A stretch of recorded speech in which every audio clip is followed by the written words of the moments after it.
Okay,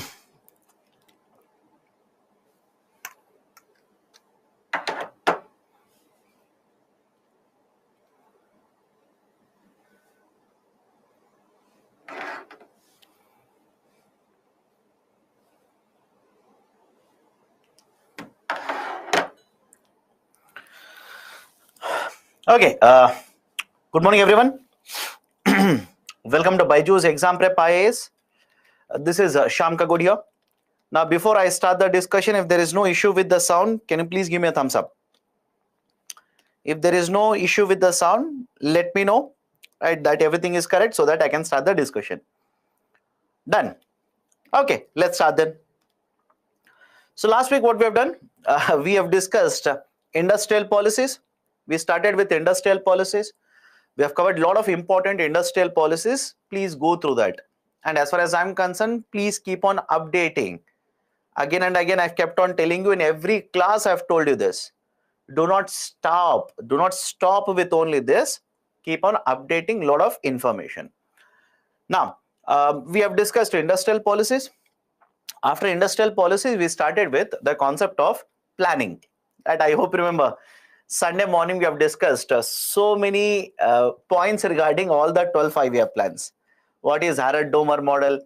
What is Hindu rate of growth? Did you come across the term Hindu rate of growth in the newspaper in the last couple of days or not? Let me know.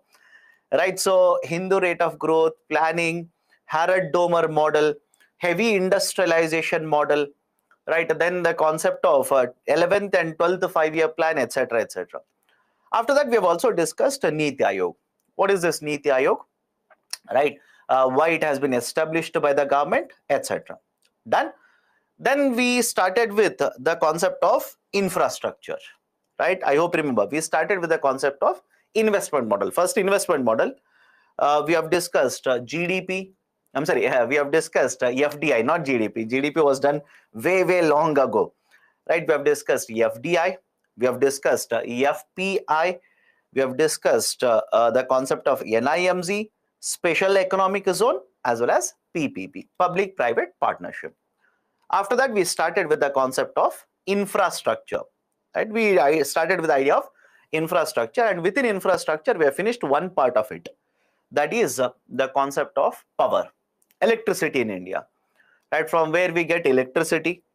Right, what is transmission, what is production, what is distribution, where the problems are there in Indian economy, and what reforms have been implemented by the government of India. For example, Pradhana Mantri Ujjwala Yojana, National LED program, another example of a revamped distribution sector scheme, promotion of renewable energy, etc., etc. And please understand this carefully. Whatever I've given in the form of, let's say, problems or reforms, etc., this is not the end. This is never the end. If you keep on reading newspaper, you will only realize, okay, even in context of renewable energy, lot of reforms are being implemented by the government. Okay, so again, my point is very simple. Keep updating. Do not stop. Keep updating. Then we started with the railways. Then we started with the concept of railways. In railways, what we have discussed? In India, we have a Ministry of Railways, that is basically under the government of India. We have Ministry of Railways. And it is the Ministry of Railways which formulates policies, which implements all the policies related to the railways sector in India. India has one of the largest railway network in the world. Generally, USA, Russia, and China are said to be having bigger networks, railway networks, compared to India. Apart from this, there are two segments in the railways. One is a passenger segment. Second one is a freight segment. I told you, passenger means what? Right? People and movement of people. And a freight segment simply means transportation of goods. Transportation of various goods. Now, we were discussing this. We were basically discussing this. That is, what are the issues in the railways? First point is over. That is, over a period of time, at the time of independence, if you saw, most of the transportation in case of India, especially of goods, was done through railways. I hope you remember this. Most of the transportation that was done in India at the time of independence was done through railways. But over a period of time, right, from 1950 to 1960, 60 to 70, 70 to 80. When you see the evolution like this, little by little, the proportion of freight transportation now is done by the roadways, and a part of it, right, a part of it basically is done by railways. How much? I've told you, as per the government of India's policy, around 27%. Around 27% of the total freight transportation is done by the railways. Of course, it was announced in 2020. Now it could be a slightly higher than that. And right, over a period of time, the railways is contributing lesser and lesser in terms of freight transportation, and roadways has acquired a lot of it. Why? Reason I've told you, that there are multiple points of loading, unloading goods in railways. You'll have to deal with government officials, whereas in roadways, multiple competitors are there, etc., etc. Second, right, let me start with the second. In fact, what we have discussed, I'll tell you. Last week, we have discussed point number 1, and we have discussed point number 4. Right, basically the operating ratio. In case of railways, I told you, operating ratios have been higher. That is, what is operating ratio? How much money you need to spend to generate revenues. Simple. Operating ratio means what? How much money are you spending to generate revenue? For example, I told you, in the context of railways, generally you will see operating ratio at around 98%. And what does it mean? In order to generate a revenue of 100 rupee, you are spending 98 rupee. That's a very, very high operating ratio. We will have to reduce it. Now, first and fourth are covered. Let me start with second and third point. Second and third point. Second one is a low passenger to freight ratio. What is this passenger to freight ratio? Simple. You will carry passenger. You will also carry freight. All of you will agree? Again, sir, what is the meaning of freight? Freight means goods. The railways are used to carry passengers. Railways are also used to carry goods. Now, whenever you say passenger to freight ratio, what is the meaning of it? What is the tariff? What is the ticket price? What is the tariff for passengers? And what is the tariff for freight? I hope you understand this. What is the tariff that you're imposing on passengers, and what is the tariff on freight? For example, if you come across a freight ratio of, just a hypothetical example, if you come across a freight ratio of, let's say 2, what does it mean? It simply means for every 2 rupees that you impose on passengers to carry the same weight of goods, you are imposing 1 rupee. I hope you understand this. For every 1 rupee that you are imposing for transporting freight, you are going to impose 2 rupees or for passenger. That is the concept of passenger to freight ratio. Now, when you look at the developed countries or the countries which have very good railways infrastructure, right, what you generally find is, in case of railways infrastructure, in these countries such as China, France, USA, etc., the passenger to freight ratio is higher. I repeat, passenger to freight ratio is higher. How higher? Generally, you will see a passenger to freight ratio more than 1. I repeat, generally in these countries, you will see passenger to freight ratio more than 1. What is the meaning of it? Imagine 2 stations are there, A and B. Imagine 2 stations are there. You are moving, let's say, a passenger, and you are also moving a freight.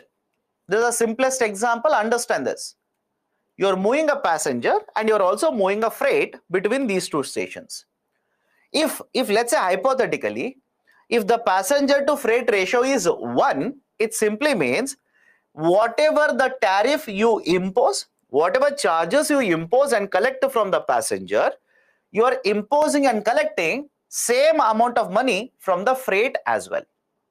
If they are moving the goods, even on the movement of the goods, same amount of money is imposed, charges are imposed and collected. But you tell me, just look at it and you tell me, do you think in case of India, the passenger to freight ratio will be 1 or more than 1? Just apply your basic common sense, you will understand it. Do you think in case of India, the passenger to freight ratio will be 1 Less than 1 or more than 1? Let me see. Because it's not the first time that I'm discussing railway charges with you. Earlier also we have discussed. Some of you are confused because you have not revised. It is less than 1. It is less than 1. And this should not be confusing to you. Looking at some of your answers, I am confused now. Why? Did we not discuss earlier also where I told you for railways, in case of railways, passengers are imposed lower charges? Tell me, did we not discuss this? We have discussed this. Sir, where did you discuss? Subsidies. It simply means you're not revising. In subsidies, I told you, if a good is transported, we are charging higher amount of money. And if, right, let's say a passenger is moving, we are giving subsidies on the passenger. Right, so when you provide subsidies for the passengers or you impose a lower tariff, and for the goods transportation, you collect higher amount of money. What do you think will happen to the passenger to freight ratio? Passenger to freight ratio will be less than 1. So remember this, in case of India, the passenger to freight ratio is less than 1. What is the problem? Why I have written this under issues? Simple. Whenever the passenger to freight ratio is below 1 like this, it will have lot of pressure on the financials of the railways. All of you will agree? It will impose a huge amount of pressure on the finances of railways. Railways is used, right, by many people in India. Of course, I understand. One of the very important social welfare measures in India. But you should have sufficient amount of money to run railways as well, right? You need to spend money to construct railway stations. You need to spend money to purchase railway coaches. You need to provide salaries for the employees in the railways. So if you're going to provide a lot of these subsidies, then from where are you going to generate revenues to take care of the expenses? Right? So that is the concern, that is the issue here. Passenger to freight ratio is less than 1. Third one, private sector participation is very weak in the railways. In fact, earlier also I've discussed this. Let me give a very simple example. I told you that Government of India is allowing private sector, right? I hope you understand, this is a revision for you. This is not the first time, it's a revision. I told you that Government of India has identified certain routes. It has identified certain routes in India. The Government of India wants private sector to start operating these routes. That is, private sector should bring the railways and they should start operating on these routes. But understand this carefully, although this is being done by the government, that is, promotion is being done by the government for many years now, very few of the routes even today are operated by private sector. Is it okay? Very few routes, not a very large number, very few routes are operated by private sector.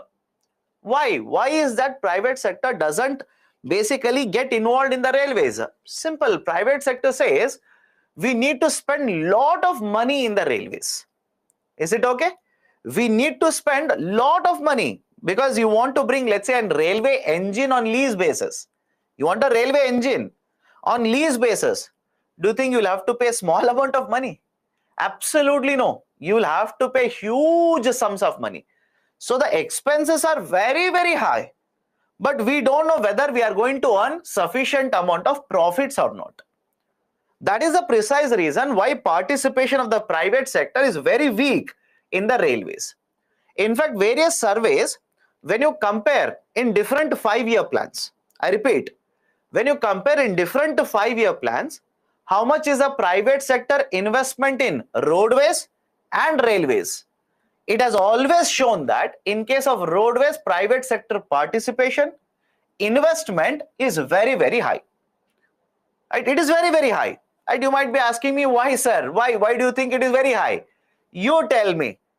Most of the freight is transported through roadways or railways. Private sector participation in logistics, it is present in roadways or railways. Right? So that's a precise reason why private sector participation is very high. Investment in the roadways has been historically been higher from the private sector compared to railways. Okay, So these are some of the issues regarding the railways. Next, what are the reforms which have been undertaken by the government? What are the reforms which are being undertaken by the government? First one, bullet train project has been launched. Bullet train project has been launched. Now, this is a very, very important infrastructure project. For the first time ever, in case of India, more than 1 lakh crore rupee worth of investment has been done in a single project within the railways. That is a bullet train project. Now, why is the government of India promoting it? Right? In fact, this is being promoted by the government itself. For example, I told you earlier, that government of India set up a special purpose vehicle, SPV, High Speed Railway Corporation of India Limited. I hope you remember that name. High Speed Rail Corporation of India Limited. That is an SPV, special purpose vehicle, which has been set up by the government in order to promote the bullet train project. Now, why is the government promoting it? What are the advantages? One, it will be leading to introduction of a new technology in the railways. We do not have bullet trains in India. I hope you understand this. We do not have bullet trains. We have other types of trains. Bullet train technology will be the first time introduced in India. So, introduction of new technology, good for the railway sector. Second one, with launching of this project, launching in the sense, once the railways will start operating. I am pretty sure some of you have read it. Even today, bullet train project is not operational. We are yet to acquire land. We are yet to construct the railways, that is lanes, etc., etc. It is yet to be done. Once it becomes operational, between between Mumbai and Ahmedabad. I hope you understand. Between Mumbai and Ahmedabad, at basically two industrial centers, one in Gujarat and the other one in basically Maharashtra. So both are industrial towns here. Once it is connected, or once the railway starts operating, the time for commutation will come down. The time for the movement between these two towns will automatically come down. Right? So that is the second advantage. Third one is, it will decongest the road mode of a transportation. If the mode of a transportation, that is railways, will lead to reduction in the time for movement, don't you think many people, rather than taking roads, now will shift to the railways, because the time consumption will be very, very less. Right? So these are some of the benefits which are attached to the bullet train project. And one more advantage I'll tell you. One more simple advantage is, whenever you have faster modes of transportation like this, industries, rather than getting centralized, or industries rather than getting, right, let's say present within these two cities, that is, let's say Mumbai and Ahmedabad, the industries will also get located outside the cities. Any problem with this? Please do let me know. Industries, let's say offices, rather than the offices getting concentrated in Mumbai, now from Mumbai to, let's say, another town which is connected by bullet train, if time for transportation is 30 minutes, don't you think the offices will also get located slightly towards outside the Mumbai? Does it make sense to you? They'll start getting relocated. Why? Simple. Transportation has become very easy for the employees. What about real estate charges? Think of it. What about real estate charges? Rather than paying a huge amount of, let's say, office lease amount within Mumbai, I will get an office space outside Mumbai, much cheaper. Right? So congestion will also be reduced within the cities. So these are some of the benefits attached to the bullet train project. But having said so, there are certain concerns. There are certain concerns related to the project. First concern, the cost of the project. The overall expenses, overall expenditure of the project is more than 1 lakh crore rupees. More than 1 lakh crore rupees. And you don't have to buy heart, because if you're reading the newspaper, you will know that the cost of the project will escalate. It will shoot over. Can I give an example? Let me see how many of you read it. In the last month, there was one article in Hindu which stated that now the bullet train project, which was supposed to pass through certain region, because that region is ecologically sensitive, it will not be allowed. They will have to find out a new route and basically construct it under sea. Right? They will have to basically construct it under sea. Now tell me, as a result of this, don't you think the cost of the project will get escalated? Escalated means increase. Right? So argument is simple here. Already the expenses of this project, only one project, is more than 1 lakh crore rupees. And it's not a very small amount for a country such as India. That's a very, very huge amount. And these expenses will keep on becoming higher and higher as long as the project is completed. So one, cost of the project is a concern here. Second one is, if you are spending, let's say, 1 lakh crore rupees to construct this bullet train project, at what prices will you sell the ticket? Think of it. If you're going to spend more than 1 lakh crore rupees, at what price will you sell the ticket now? Because the problem is, if you fix the ticket prices lower, you will not be able to generate revenues. If you fix the ticket prices higher, then don't you think people, rather than traveling by train, will travel by air? Air means aeroplane. I hope you understand the point here. If you fix the prices very low, you will not be able to generate revenues because you have spent so much amount of money. If you fix it at a higher level, people will obviously think, rather than paying 4,000 rupees and traveling by train, I will pay 4,000 or let's say 5,000 rupees, fly. That has a premium feeling to it. That is a concern. So at what prices the ticket will be sold now? At what prices the services will be provided? You will have to wait and see. And finally, as usual, I've told you this and write the same thing here as well. Acquisition of the land. Best example, the mangrove issue. Right? The best example is the mangrove issue itself, because of which the court has told the government of India, do not have the track, do not construct this route passing through the mangroves, don't do that, right? Acquire land or go under the sea like this. And in fact, in the last couple of months, it has already come into the light that lot of land that is required for the construction of bullet train project, it is yet to be acquired by the government.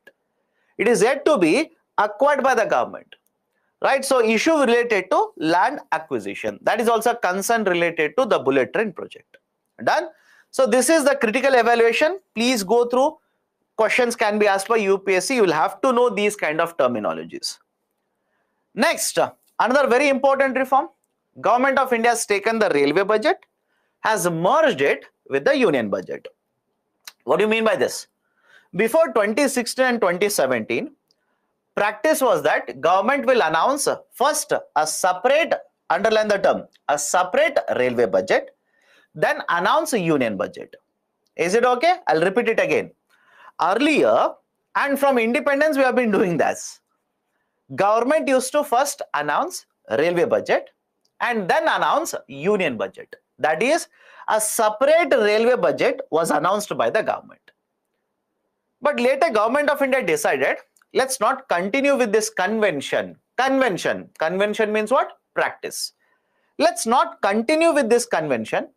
Rather than having a separate railway budget like this, let's merge the railway budget with the union budget. Let's merge it. And because, understand this, the concept of budget is not a constitutional requirement. It's not a constitutional requirement. That is, to have a separate railway and separate union budget, it's not a constitutional requirement. So what Government of India has done? It has merged railway budget with union budget. Now what is the advantage here? Why has the government done it? Simple. One, it is a colonial legacy. It's a legacy of British era. We did not decide to have a separate railway budget after independence because we wanted to, because it was there even before independence. Point number one. Point number two, having a separate railway and union budget is not a constitutional requirement. So why should we continue to have separate budgets? Point number three, Ministry of Finance is already allocating funds for infrastructure in roadways, ports, airports, etc. Now, rather than allowing only the Ministry of Railways to allocate funds for one ministry, I hope you understand. Ministry of Railways is doing for railways, and remaining all the infrastructure Ministry of Finance is doing. Don't you think if you bring even the railways under the Ministry of Finance allocation, that will be a much better situation? So that now Ministry of Finance, as per the requirement, can allocate the funds. And one more reason was that very often it has been found that government, whenever they announce a railway budget, most, or let's say some of the announcements are done just to pacify, just to please people, just to make people happy. In simple terms, populism. I hope you understand. In simple terms, these were populist in nature. So Government of India said, no, let's not continue that then. Let's merge railway budget with union budget. So second very important reform. Third one, government also has implemented a project which is referred to as Setu Bharatam project. Under the Setu Bharatam project, the Ministry of Railways wants to eliminate railway crossings. Remember this. They want to eliminate railway crossings. Why should we eliminate? Eliminate in the sense, understand the logic here. Imagine this is a railway track. Okay, imagine this is a railway track. Right, obviously, railway track means railways will go on the railway track. There are roads which are running like this. This is basically a crossing of a road. Right, so road is also there, railway is also passing by like this. Now, how many times have you seen in the newspaper accidents happening at railway crossings? I hope you understand my statement here. Many of the times, because of these railway crossings, accidents are taking place. So Government of India now says, let's not have the railway crossings altogether. Let's eliminate railway crossings. How can you eliminate railway crossings? Simple. Railway overbridges or railway underbridges can be developed. For example, what do you mean by railway overbridge or underbridge? Simple. Many of the times you must have seen a road will be there like this, and at a certain height, a railway line will also be there, so that vehicles will be crossing and railway will also be going at the top like this. This is a railway overbridges. And what is the advantage here? If you have a railway underbridge or a overbridge, the accidents will not be taking place. The traffic will not be halted. Accidents will also be not be taking place. That is the objective of Setu Bharatam project here. Next, allowing private sector to operate trains now. Government is allowing private sector to operate trains. Now, what is the advantage? Why is the Government of India doing it? In the last couple of years, Government of India, that is Ministry of Railways, has identified certain routes. They've identified certain routes. And the government says, I will allow the private sector to operate the railways in the route. That is, let's say, there are two stations A and B. That is cities A and B. The railway connects both of them. Government of India now says, if the private sector wants to operate railways in these two areas, that is in two places like this, I will allow them to operate trains. What is the objective? Why is the government doing it? Let's go point by point. Point number one. When private sector wants to operate trains between two places, private sector will have to invest money. Anybody has a problem with this? Please do let me know. Private sector will have to invest money. Sir, why will they invest money? To purchase engine. Is it okay? To purchase engines. So private sector will invest money. Second, if the private sector is investing money, government doesn't have to invest and set up railway lines like this. Is the logic okay? If private sector is going to operate trains between station A and B, they are going to purchase, right? They are going to purchase these railway engines, etc., etc. Government will not invest now. Government will not, right, purchase the railway engines and start operating. So point number one, please be very careful here. private sector investment will increase. The burden on the government to invest will come down. Burden on the government to invest will come down. Third point, if private sector is operating the railways, private sector will be allowed, private sector will be given the freedom to fix charges. Remember this. Private sector, whichever is operating the train, they will be allowed to fix the charges. Now, what is the advantage for the government here? Why is the government allowing the private sector like this? Simple, because the government will be collecting certain amount of revenue from the private sector. Right, look at the beauty of the model here. Government, one, is not investing. Private sector is investing. Private sector is given the freedom to fix charges and collect railway ticket charges. And fourth, government without investing money will be collecting money from private sector, because private sector has to share for part of the revenue with the government. And fifth one, as a passenger, you tell me, the ministry operating the railways, that is running the train, private sector running the train, where do you think the quality of services will be better? That's a simple question to all of you. The ministry is also running the train, government is running the trains, and the private sector is also running the trains. Where do you think you will get better quality of services? Better quality in the sense, let's say, right, punctuality of the trains, cleanliness in the train, right, etc., etc. Obviously, private sector. So, as a customer, now I'll be able to get better quality services. So that's the reason I'll use it in a statement. Follow this. Government allowing the private sector to operate trains is a win-win-win. This win. It's a win-win and win for the government, for the private sector, as well as the customers. Any difficulty?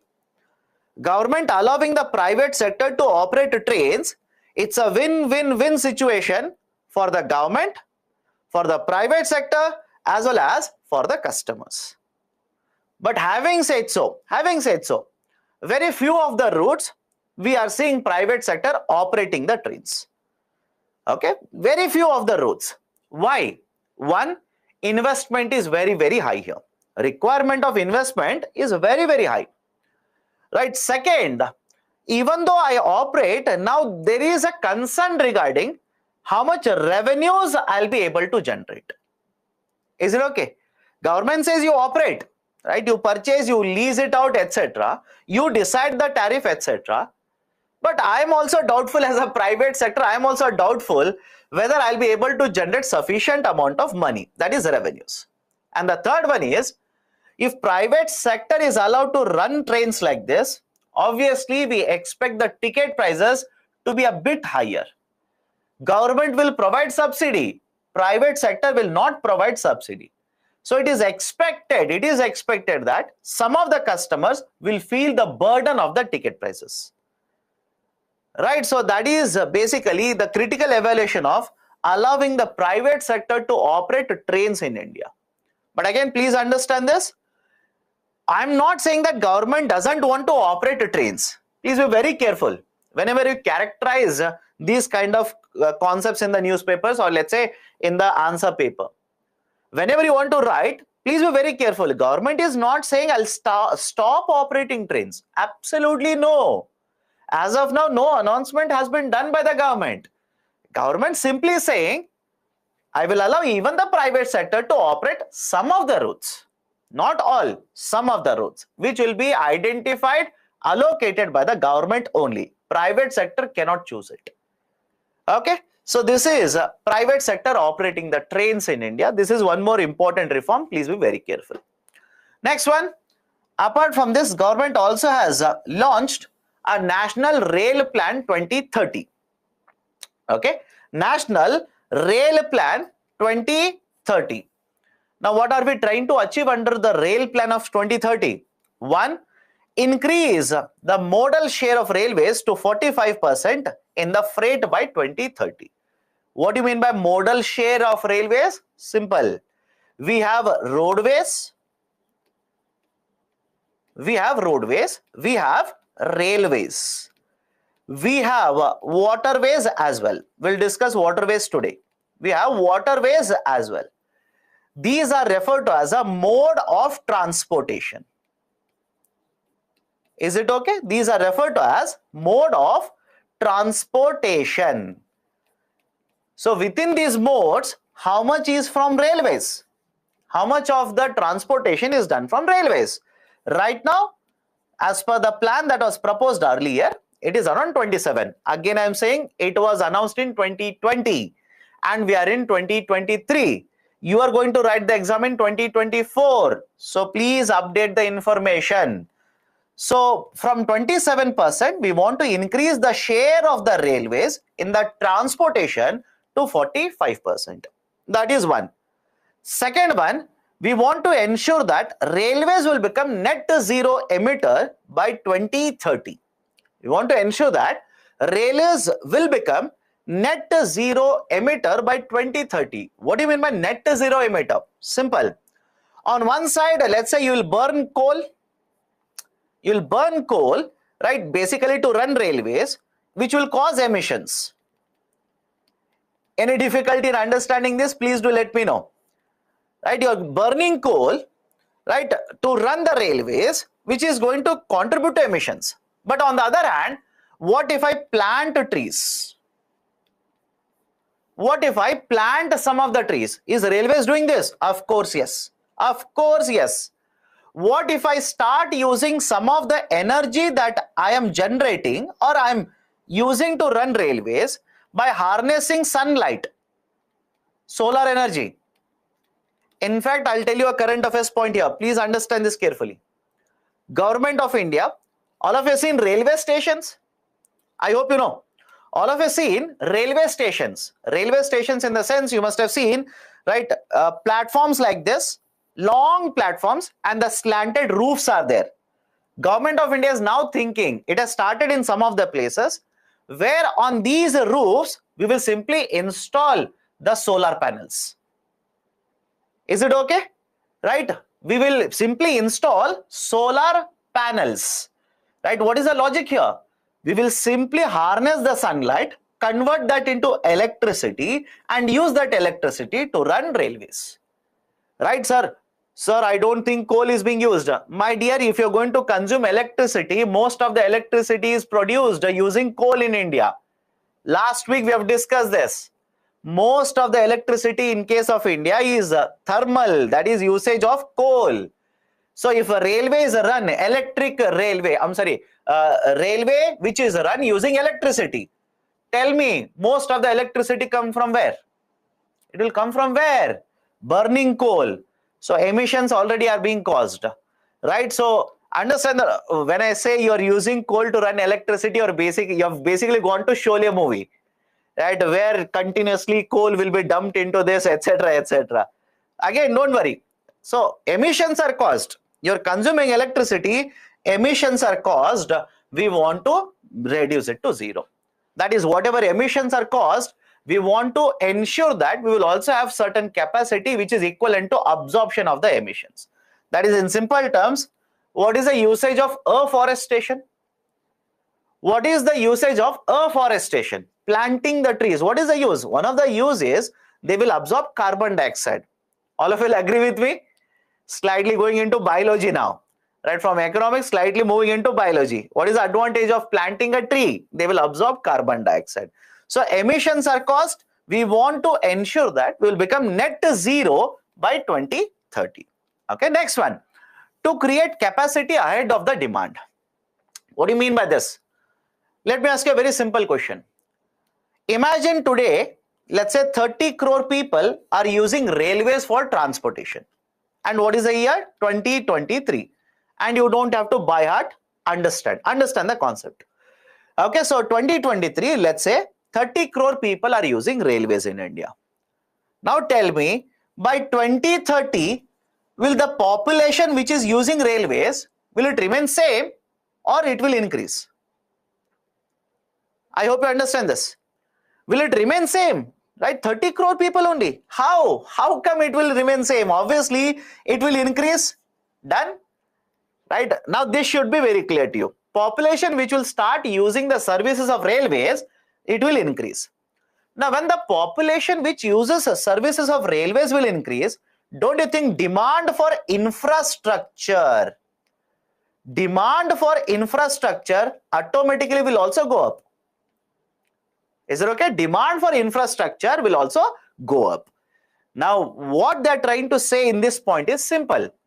By 2030, we are going to create so much of infrastructure that whatever is the demand till 2050, we will be able to cater to that demand by using this infrastructure. Is it okay? I'll repeat it again. Till 2030, I'm going to develop so much of infrastructure that this infrastructure will be sufficient to meet the demand which will keep on increasing till 2050. That is point number 4.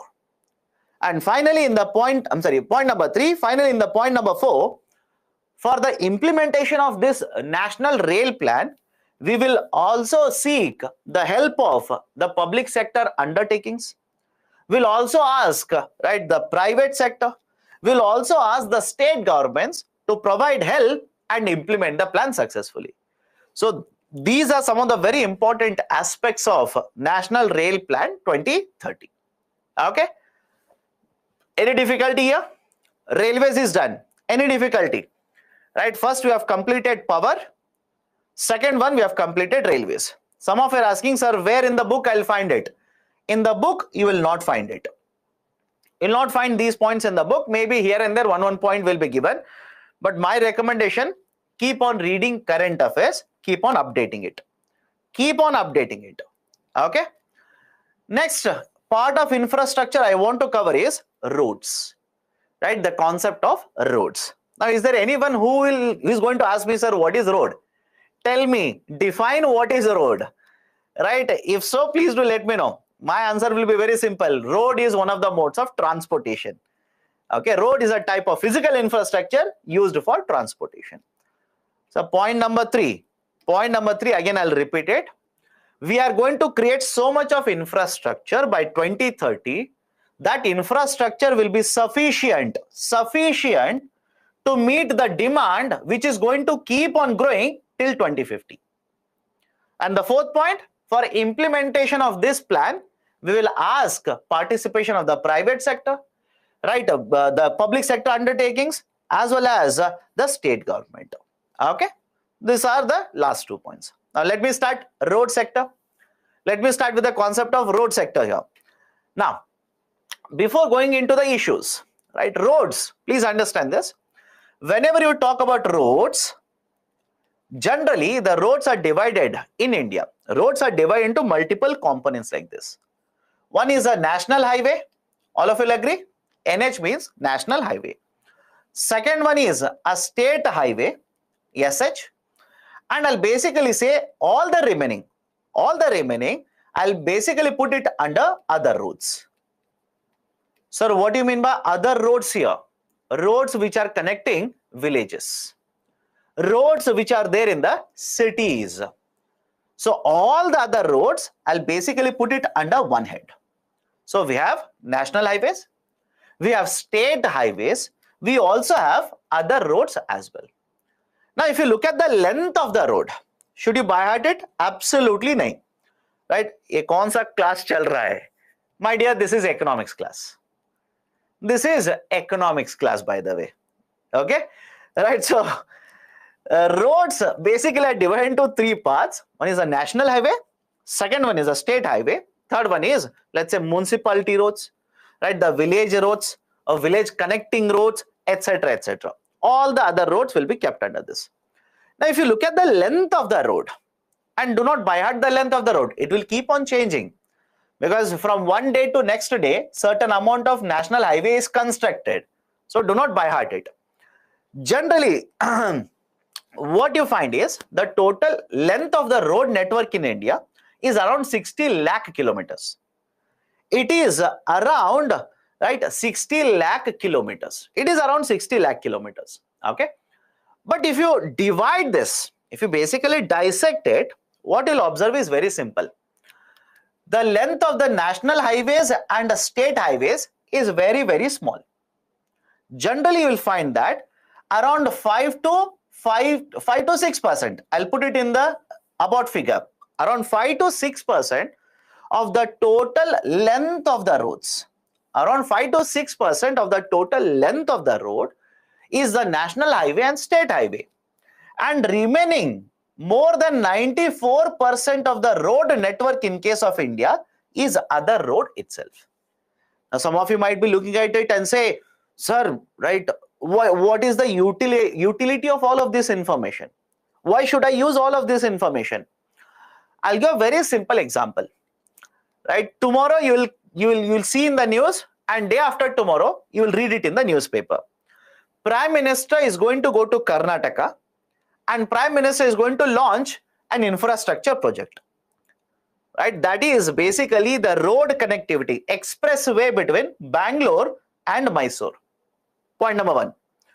Point number two, which all of you have read already, or at least have seen, the Delhi-Mumbai Expressway. Delhi-Mumbai Expressway. Now, I'll ask you a very simple question. Imagine one example. Right? Many of you will keep on asking me, sir, why national highways are so much important? Why highways are so much relevant for us? Let me ask you a very simple question. Imagine this is a road. Okay, imagine this is a road and only one lane is there. There is a truck going and there is a car going behind the truck. Only one lane is there. Second example, example 2. There are 3 lanes. There are 3 lanes. Same truck is going, same car is also going. Now let me ask you a very simple question. In which of the 2 examples do you think the time for transportation would be lower? Is it okay? Very simple question, by the way. In which of the 2 examples do you think time for transportation would be lower? Now some of you will say, but sir, truck, either in example 1 or example 2, truck will take the same time. Then let me add one more point here. What if there are 2 more trucks behind it? Right? What if there are 2 more trucks behind the first very, very big truck? Of course, understand this. It's a very simple question, by the way. You will know that, okay, sir, at least, right, don't right, test us like this. We know that example 2, time for transportation would be lower. But how many times you have come across this problem? That is, you're going in a lane, you're going in, let's say, a highway or somewhere. Very big trucks. They are traveling, they are moving the goods, and because they are moving so slow, your speed will also be reduced. Have you not come across it? Have you not seen these kinds of incidences? Of course, yes.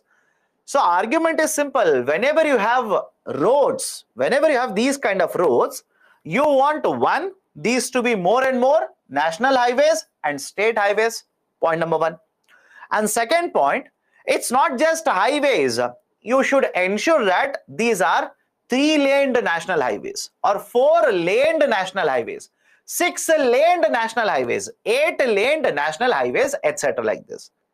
For example, if you're seeing the picture of Delhi-Mumbai Expressway, how many lanes are there? 4 plus 4. Have you seen the picture? How many lanes are there? 4 plus 4.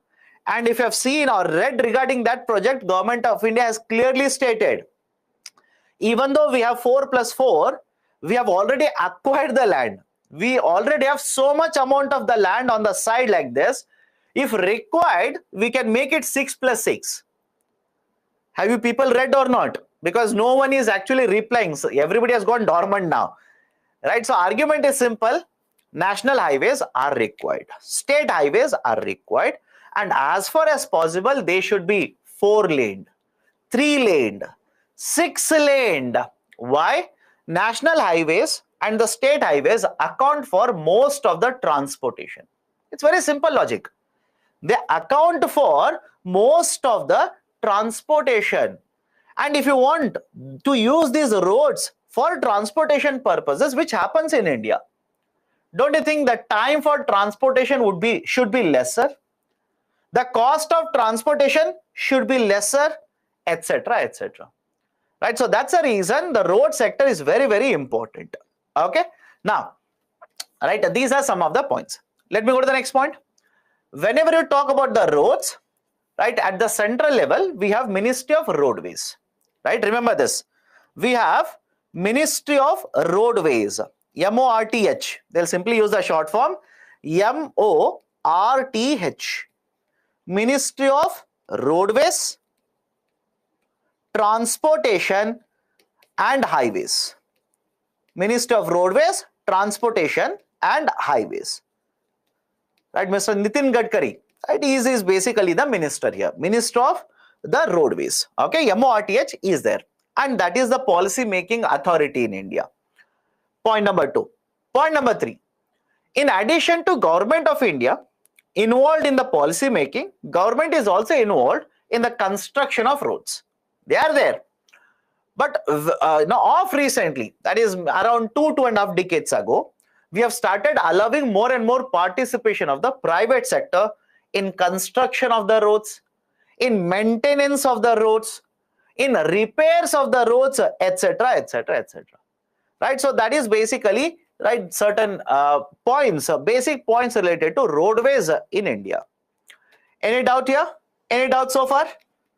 Is 12 lane more good comparing with investment over the 6 lane? My dear, again, investment, if you are talking about, let's say, 12 lane national highways, investment would be higher.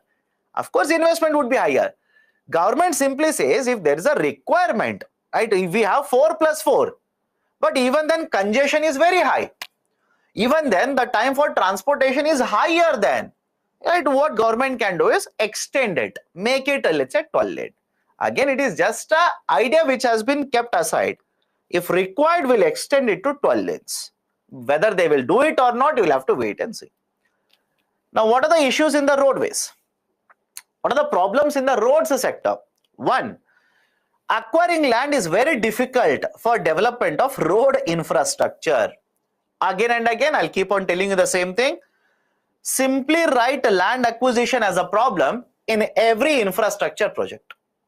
Do not worry about it. Do not worry about it. Sir, what about airport? Acquisition of the land. Sir, what about, right, let's say manufacturing? Acquisition of the land. What about, let's say, the this thing, what is that?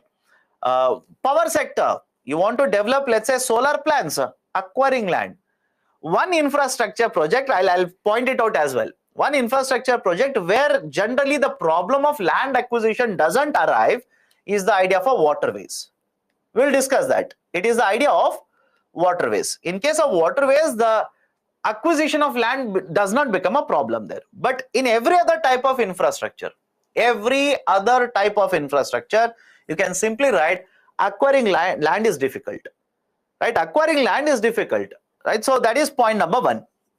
Second point, very low proportion of national highways. What do you mean by this? If you remember earlier, I told you, India has one of the largest length of road networks in the world. That is, the length of road network is very, very high in India. But out of this, how much is national highways? Somewhere around 2% to 2.5%. That's it. Right? Our total length of road network is more than 60 lakh kilometers. More than 60 lakh kilometers. But out of this, how much is national highway? Somewhere around 1.5 lakh kilometers. In the range of 2 to 2.5%. And why is this important? Most of the goods transportation happens through roadways. What kind of roadways? National highways. Is it okay? Most of the goods in India are transported through roadways.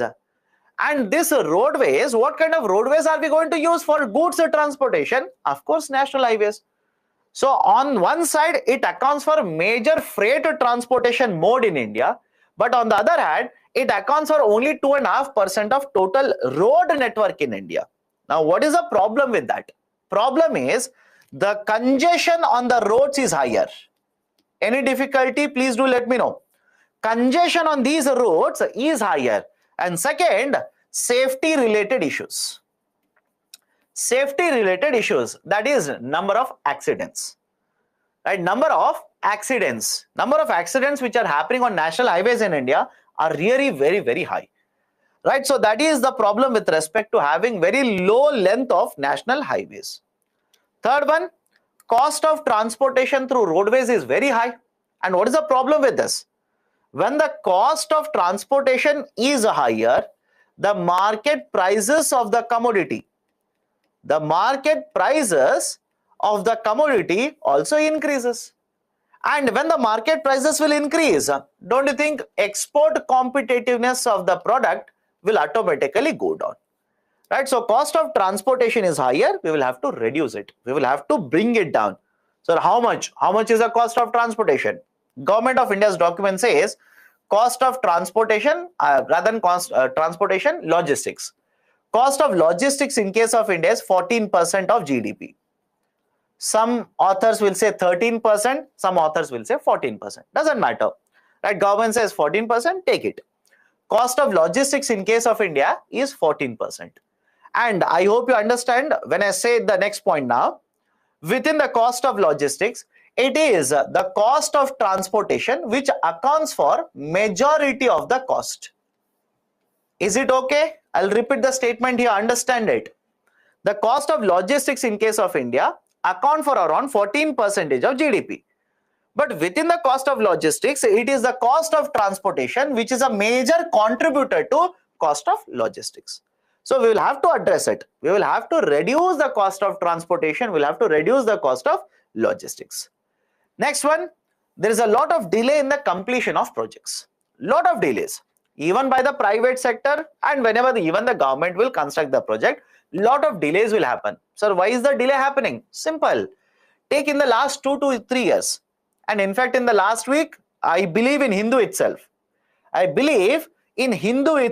there was one article regarding cost of the projects in India. Just read it. Do not by heart it. Just read it.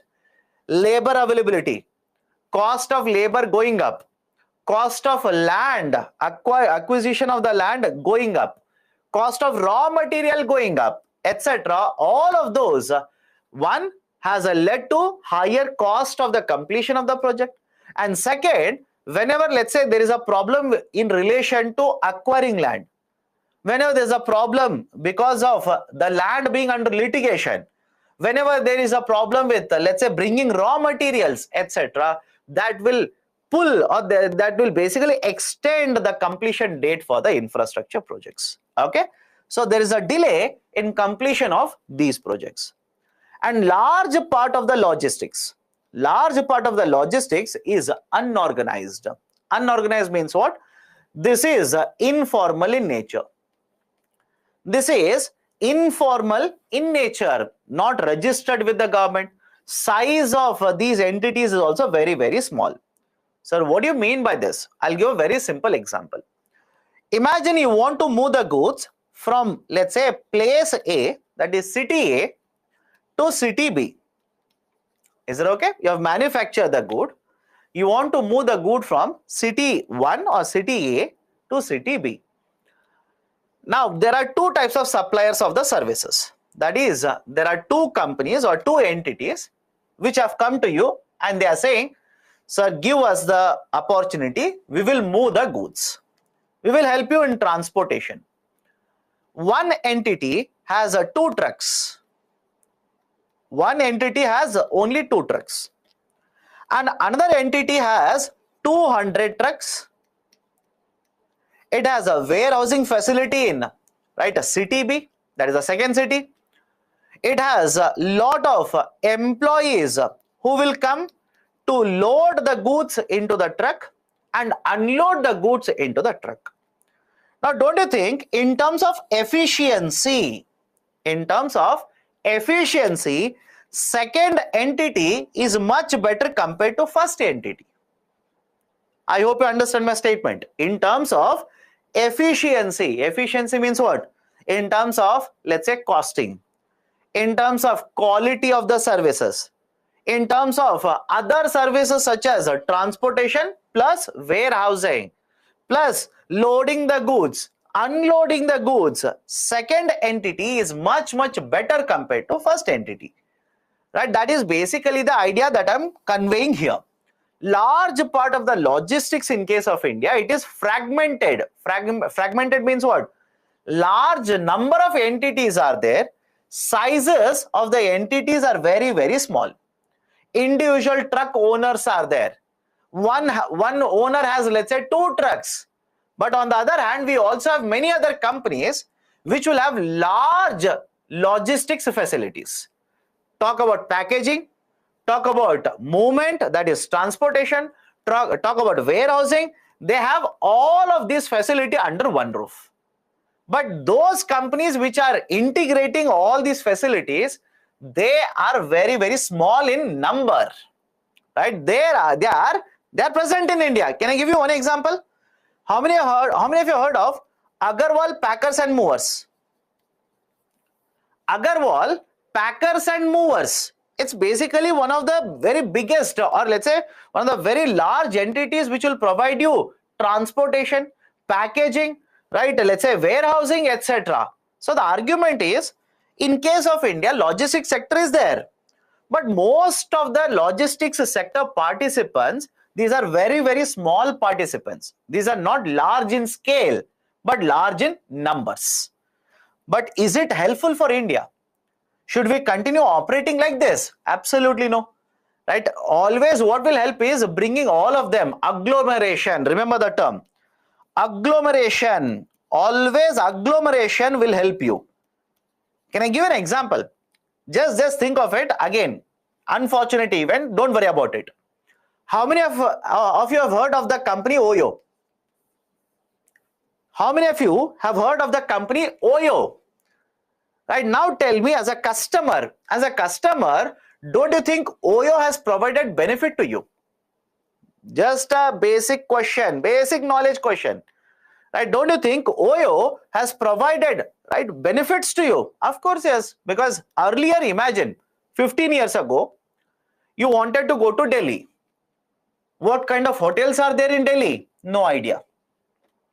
Which is a good hotel? No idea. What is the price?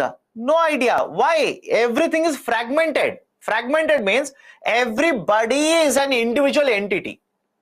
But now a company came into the market. They took the data from all the major cities and they've connected the network like this. Don't you think this is a much better situation today compared to earlier situation? So argument is simple here. Having agglomeration means coming together. Having entities, larger entities, always will provide benefit to you rather than having a fragmented entities like this. Okay, so large part of the logistics is unorganized in India, and right, which means production, that is services, right, whatever services they are providing, these are provided by small players, right? It is not, right, in scale, it is provided by the small service providers. Okay, so these are some of the issues. Now have a look at this. I told you, no, more than 60 lakh kilometer length of the road network is there in India. Have a look at the data. Should you by heart this part of the slide? Please do not by heart it. Please do not by heart it. UPSC will not ask you this. But generalization. Try to do a generalization. For example, I told you, if you take the state highway length plus national highway length, what did I say? I said generally around 5 to 6%. Generally around 5 to 6%. Of course, it is less than 5 here. Say 5%. Generally around 5 to 6% is the highways. And the remaining, right, everything else is basically other roads. So more than 94 to 95% is other roads. Very small fraction of it is state highways and national highways. And if you remember earlier, last week I told you this. Most of the PPP, public-private partnership. PPP is nothing but public-private partnership. Most of the PPP infrastructure projects in case of India are in the roads segment itself. 55% of the PPP are in roads. Remaining 45% are in others. Right? What do you mean by others here? Ports. We have PPP in ports. We have PPP in, let's say, what is that? Civil aviation. Right, that is airports, etc. So have a look at this. Despite having PPP in so many sectors, It is the road sector which accounts for majority of the PPPs in India. Done? So these are some of the points that you need to remember regarding the roads infrastructure. Now, what are the reforms which are being implemented by the government? What measures have been brought in by the government? One, new models of investment. Last week we have discussed hybrid annuity model, HAM. Hybrid annuity model has been introduced by the government to promote road infrastructure in India. This already is done. Please revise it. Second, there are various steps which have been taken by the government to reduce the cost of transportation. For example, goods and services tax has been implemented. We are expecting a drop in the cost of transportation because of the GST. We also have a FASTag reform, right? Because of the FASTag, now the congestion, that is the crowding, congestion at the tolls has come down. The movement of the vehicles has become faster, right? That is the FASTag as well as GST. What is HAM? Hybrid annuity model. It's not even a week since we have discussed hybrid annuity model. Please revise. Right? My only concern is today is my last day, by the way. Today we are going to wind up Indian economy for you people. Right? So what we have discussed in the last 7 days, you have already forgotten. Right? Hybrid annuity model. Logistics has been given infrastructure status. Now, please focus on this. What is infrastructure status? Earlier also we have used it. I'll tell you the context. When we were discussing food processing industries, I told you cold warehousing. I repeat, cold warehousing or cold chain has been given infrastructure status. But what do you mean by the term infrastructure status? What do you mean by this? The term infrastructure status simply means the following. Have a look at this. Imagine road sector is there. To the road sector, I will give infrastructure status. What is the meaning of it? Imagine you are a developer. You are basically developing roads in India. And because the road is given infrastructure status, what is the benefit for you now?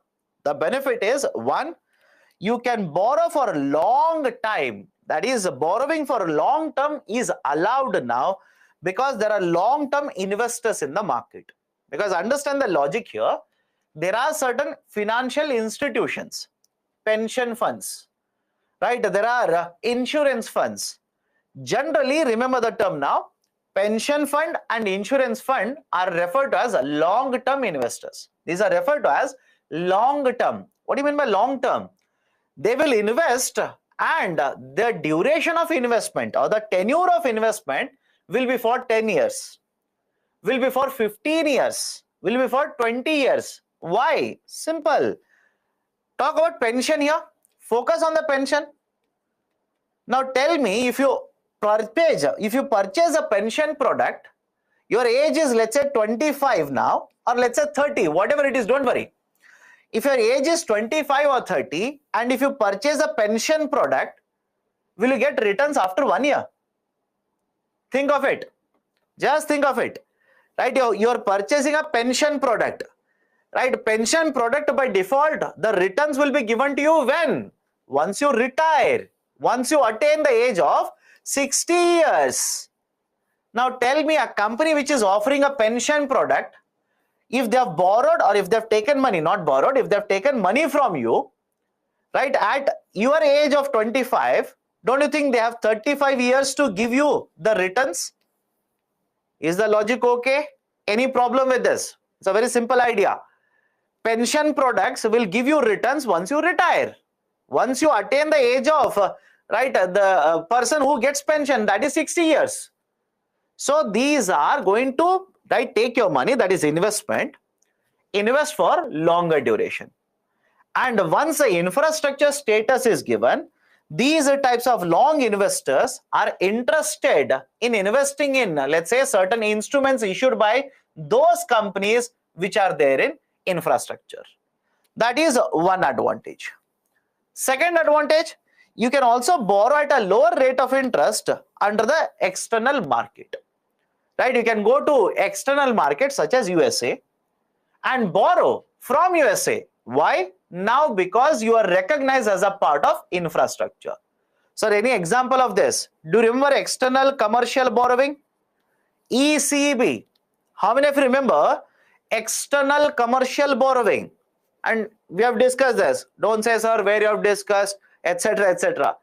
I'll tell you the context. We have discussed external commercial borrowing as a part of financial market. Right? It's a part of financial market. So under the external commercial borrowing, you are an infrastructure company. You can go to the foreign market, issue bonds, or take a loan from a bank, etc. Why will you do that? Lower rate of interest. So that is one more advantage. And the third advantage is now you will be allowed to borrow from certain institutions who will give loans for long term. For example, you can borrow from India Infrastructure Financing Company, IIFCL, India Infrastructure Financing Company. So this is an advantage of giving infrastructure status to logistics sector. How FASTag has reduced? How FASTag has reduced cost of transportation, my dear? Right now, it simply means you've not traveled even on a national highway now. How is that possible? You've not even gone on a national highway. Earlier, what used to happen? You will go to a toll booth. You will give cash, and the person will count the cash. They'll search for change, and they'll give you change. They'll give a receipt. You will take the receipt, and now you will go through the toll booth. Simple question to you. Do you follow the same process now? Tell me. Do you follow the same process now? No. What do you do now? Right? You will go to the toll booth. There is a sensor. There's a sensor. Right? It will basically read the number, or let's say whatever data is there in the FASTag. Automatically the toll booth will go up and you will go. Now don't you think the time taken for passing the toll booth will come down now? Is it okay? The time taken for passing through the toll booth will come down.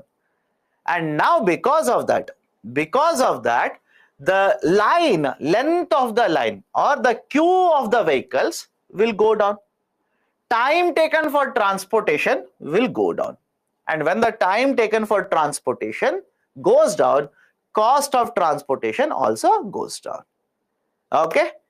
This is basically the idea of a implementation of FASTag. Okay? Now, next important reform, new logistics division has been set up. In fact, we have referred to it earlier under foreign trade policy. Now let's understand.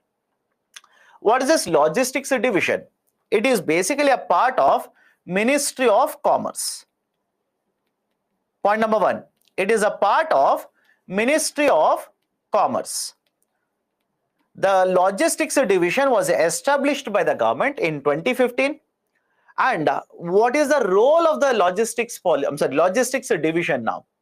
Point number one, it will recommend certain policy changes to government. If there is a requirement of a new policy, if there is a requirement of altering, changing the existing policy, if certain measures have to be implemented to promote logistics sector, this division will recommend.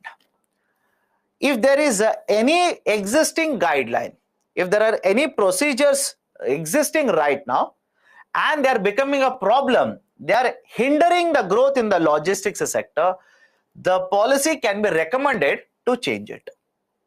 Third one, if there are any issues in the logistics sector, again it is related to logistics sector only.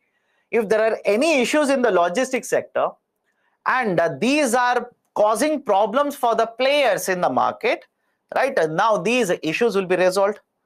And it will also promote introduction of new type of technology so that logistics sector will start performing better. So these are some of the very important functions of logistics division which was set up by the government and functions under Ministry of Commerce. Okay, one more very important reform. Next one, Bharatmala Pariyojana.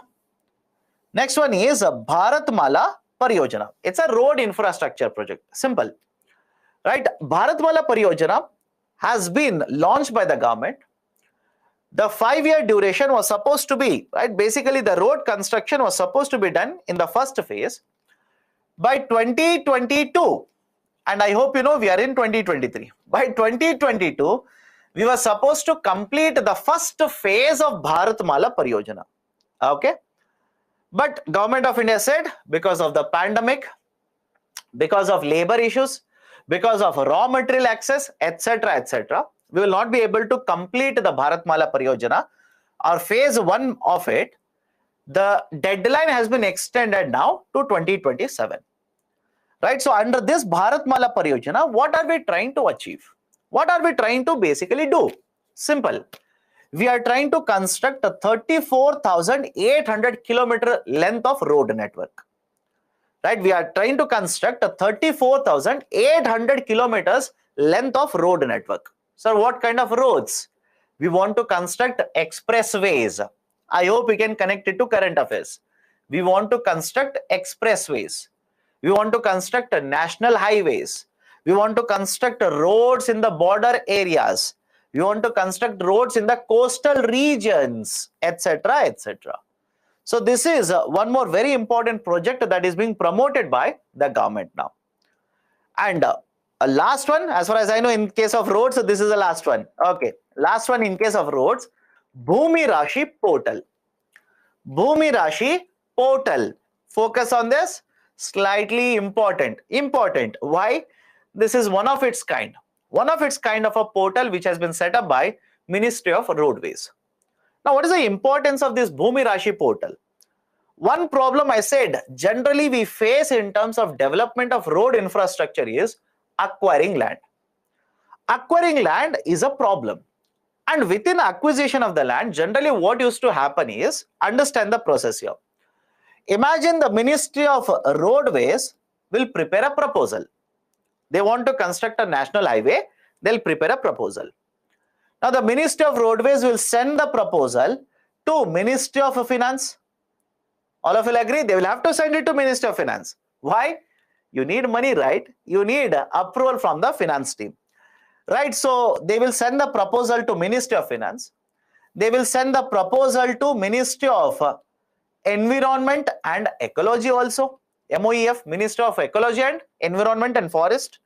And they will send this proposal to multiple departments and multiple ministries. Logic is that I want to get all the approvals before I start developing the infrastructure project. Now please understand and let me know. They will not discuss all of it, but you should understand what is the issue here. If the files are created, and I'm pretty sure all of you know, right? Traditionally, we are creating physical papers. We are creating files and we are sending it to different departments and different ministries. You tell me what will be the time consumed here. Don't you think the time taken for getting all these approvals, clearances will be very long? Very long time taken. And now what Government of India says is, no, I will not do this. I'll make it short. I will cut it short. How short? Please have a look at this. Last point. After launching this portal, government says the processing time for land acquisition, that used to take months together earlier, now it has been cut short to 2 weeks. Earlier, the process that we used to do, it used to take more than a month. It used to take multiple months. Now it has been cut short. It has been reduced simply to 2 weeks. So what are we doing now? Simple. Everything will be done digitally. Is it okay? Everything will be digital now. What do you mean by digital? For example, have a look at this. Rather than creating paperwork, we'll create digital documents, share it with all the ministries. Point 1. Point number 2. Whatever is the land or whatever is the number of people from whom we are acquiring the land, again a digital copy of it will be created, sent to appropriate ministries. Approval will be taken. Now once you get the approval, you will have to transfer funds to the owners. I hope you understand, because you own a land, right? Or let's say vice versa. I own a land, you are the government, you want to acquire my land because you want to construct a highway. You will have to pay money to me. So even that processing will be done online now, right? Why? Because a direct benefit transfer initiative is there, right? The individual has a bank account, funds will be transferred online itself. So all of it, that is getting the approvals, getting the list of the beneficiaries whose land will be acquired, approved from the ministries, right? Advertisement to acquire the land from the owners, everything will be done online.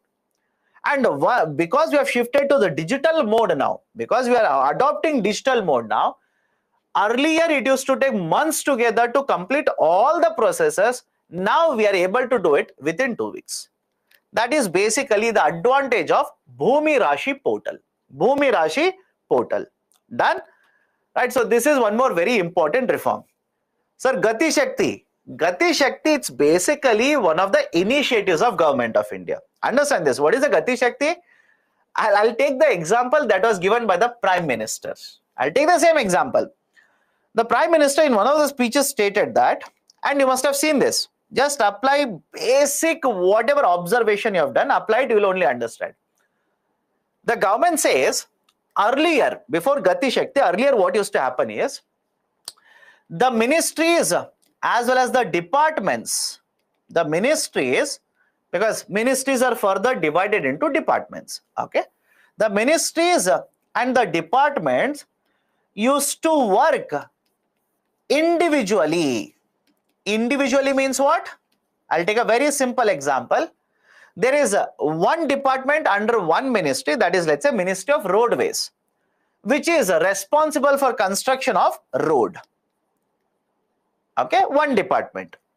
Now there is one more department that has the responsibility under different ministry, that has the responsibility for developing sanitation infrastructure. Sanitation, that is laying down pipes. Now there is one more ministry, under that we have one more department which is responsible for laying down optical fibers. It is responsible for laying down optical fibers. I'll take a very simple example. 3 departments are there.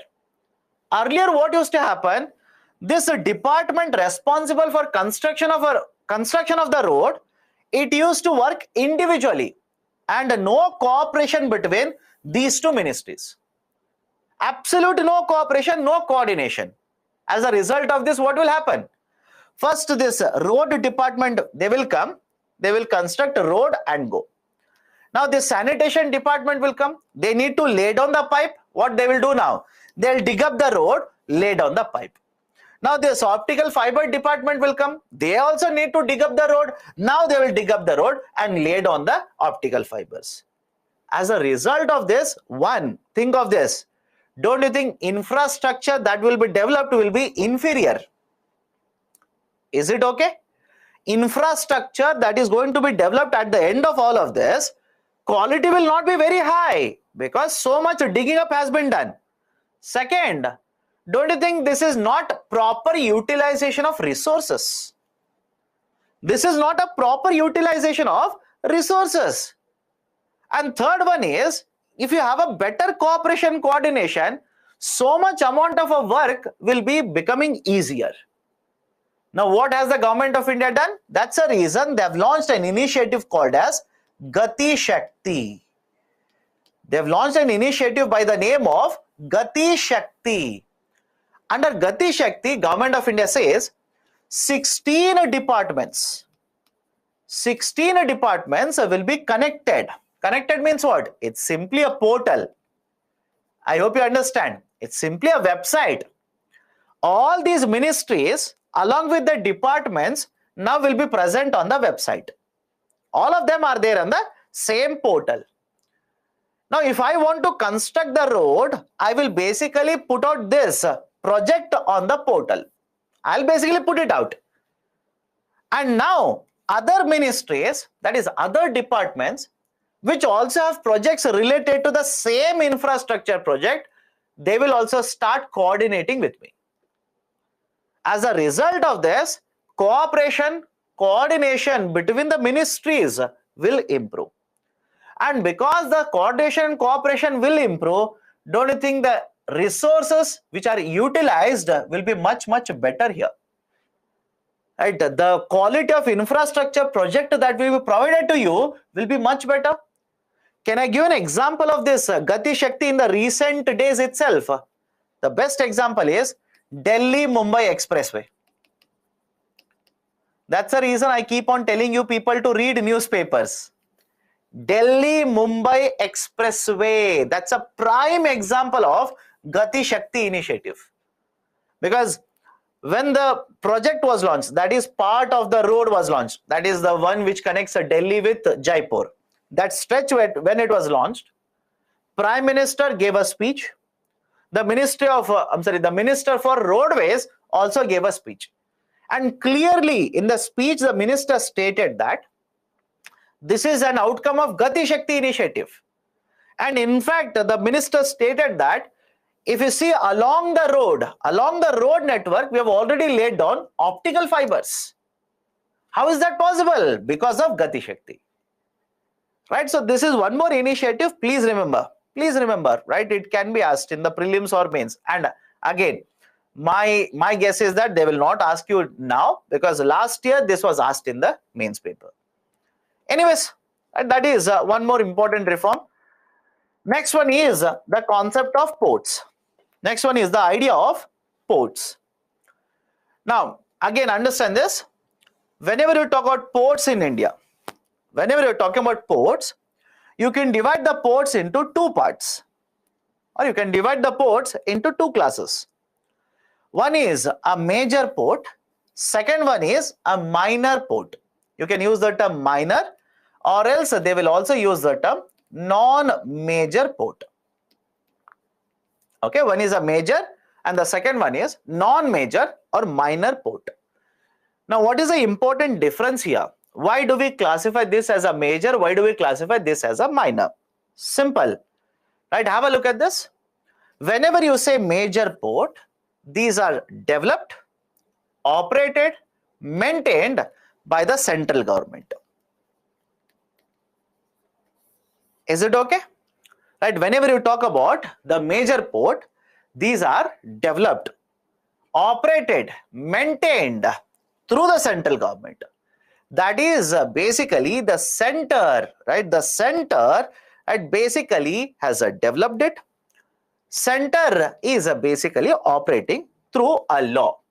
Central government has implemented a law, and through the law we are operating these major ports.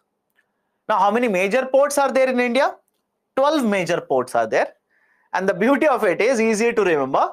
6 are there on the eastern coast, 6 are there on the western coast. 13th has been proposed. We are yet to develop it. As far as I know, we are yet to develop it. We are yet to operate it. 12 are there operational, right? Basically 6 on the eastern coast, 6 on the western coast in India. Okay. Now, these will come under the jurisdiction of the central government. What about the non-major ports? What about the minor ports? These will be operated, or these will come under the jurisdiction of the state governments. Is it okay? These will come under the jurisdiction of the state governments. State government through their laws will basically operate or maintain or regulate the minor ports or non-major ports. How many non-major ports are there in India? Right? They are more than 200. There are more than 200 non-major ports which are operating in case of India. Right? That is the important difference. But apart from this, whenever you talk about cargo handling, cargo means what? Now, let me ask you a very simple question. Can all of you see this picture? Let me know. Can everybody see the picture? Right? I've given the picture of a port because it becomes easier for me to explain, rather than asking you to imagine, etc., where many of you will simply say, sir, I've never seen a port. Right? So whenever I use the term cargo handling here, can you see the containers? There are containers here, containers are there here, containers are there here. So whenever containers are either loaded into the ship, or are taken out of the ship. This is basically the example of a handling of cargo. This is called as handling of cargo. Any difficulty here? Right? Any difficulty? Containers are either put onto the ship or offloaded or unloaded from the ship. This is the concept of handling of the cargo.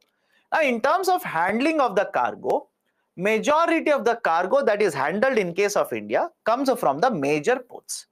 That is around 55%. Around 55% of the cargo that is handled in India comes from the major ports, and remaining around 45% of the cargo is handled at the minor ports. Right, so this is these are certain important basic points related to the port infrastructure in India. Now, what are the issues? What are the problems related to ports in India? One, technical, understand these very carefully. High turnaround time. High turnaround time. TAT, turnaround time. What is this idea for turnaround time? Simple. Go back to the picture. Have a look at the picture. I'll explain this.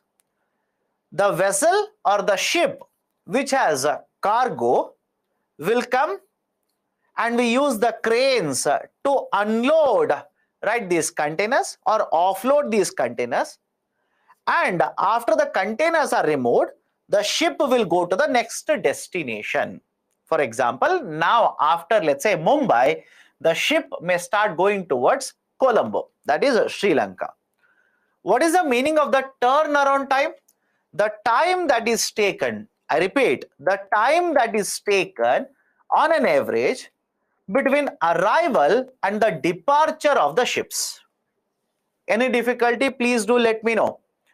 On an average, how much time is taken for the ships to come to the port and remove the containers and go to the next port? On an average, how much time is taken? This is called as a turnaround time. Let me ask a very simple question. What would you prefer? A high turnaround time or a low turnaround time? Just apply common thinking. What would you prefer? A high turnaround time or a low turnaround time? You should prefer a low turnaround time. Low TAT is always good. TAT is nothing but turnaround time. Low turnaround time is good. Why? It simply means you can handle more containers. You can load more containers, you can remove more containers, which is always an indicator of efficiency. But in case of India, turnaround time is slightly higher. Look at this. In case of India, the turnaround time on an average is 2.25 days. Again, it has come lower. It is around 2 days now. But even the 2 days, it is much higher compared to the global average. Even the low TAT, that is around 2 days of TAT that we have in India, it is higher compared to what is the global average. Global average is around 1 day. Global average is around 1 day, but in case of India, the average is 2 days. What does it mean? Our ports are not efficient. I hope you understand. Our ports are not efficient. The infrastructure that we have developed, it is not efficient. That is the clear indication with having very high turnaround time. Can I go to the next one? Second one, sir, why do we have a high TAT here? Right? Why do we have a high TAT? And by the way, please understand this. The TAT in case of India is around 2 days. That doesn't mean that all the ports are inefficient. Is the logic okay? That doesn't mean that all the ports are inefficient. Absolutely no. Some of the ports we have very low TAT. Best example is Jawaharlal, the Port Trust, JNPT. Jawaharlal Nehru Port Trust, JNPT, which is there in Mumbai. It has a very good turnaround time, very low turnaround time. But there are also many other ports which have a very, very large turnaround time. That is affecting the efficiency of the functioning of the ports. What will happen in turnaround time? My dear, the ships will come, containers are there, you will remove the containers or you will load the containers. Now the ship will go. That is basically what is going to happen in the turnaround time. And some of you might be thinking, sir, right? It's not a problem. Not necessary, right? Look at the picture. Please look at the picture first here. How many cranes are visible to you? Let's take a simple number. How many cranes are visible to you? 1, 2, 3, 4. Right? Again, sir, in further many cranes are there. Don't worry, don't worry. 4 cranes are at least clearly visible. 4 cranes. Sir, why is the crane relevant? It is relevant because you need to offload containers. Can you ask 10 people to board the ship and remove containers? They will be crushed below the containers. Right? So the argument is higher technology usage, better technology usage will always increase, right, the efficiency, reduce the turnaround time. Reduce the turnaround time. But in case of India, that's a problem. In case of India, one of the issues is that only the infrastructure that we have in the ports, the kind of infrastructure we have in the ports, it is not sufficient. For example, the kind of machinery we are using, the number of cranes we have, right, and number of berths we have, number of places where the ships can stop like this, right? The inefficiency starts from there. Okay. Second, machinery and cargo handling equipments are also outdated, or let's say are having old technology. Efficiency is lower. These are inadequate in nature. So port related infrastructure is also a problem in India, and that contributes to high turnaround time. Simple. Because you do not have adequate infrastructure, it will contribute to high TAT. Next, suboptimal modal mix. What is the idea here? Even though we have a lot of these waterways, I'll come to waterways, just give me some time. We have roadways, we have railways, we have waterways. Now, simple question to you people. Again, sir, what do you mean by waterways? Simple. River is flowing. All of you will agree with me? River is flowing. And when the river is flowing, water can basically be used, or this flow of the river can be used for the movement of cargo, can be used for the transportation of cargo. That is basically referred to as waterways. Any difficulty, please do let me know. Canal water is flowing. River waters are flowing. We can use this water flows for movement of cargo. That is called as a waterway. Now have a look at this. We have roadways, we have railways as well as waterways. Which one do you think is the most efficient in terms of time, or in terms of cost, in terms of ecological impact, etc.? Which one do you think is the most efficient? All of you will agree? Or railways? No, my dear. Railways is not efficient. Compared to railways, waterways is much more efficient. Why? Cost of transportation. Remember this. Cost of transportation in case of waterways is around 1/4 to 1/8 compared to other two. Is it okay? The cost of transportation is very low. Very low. Why? Half of the work is being done by water itself. I hope you understand. Half of the work is done by water itself. Water itself is dragging you.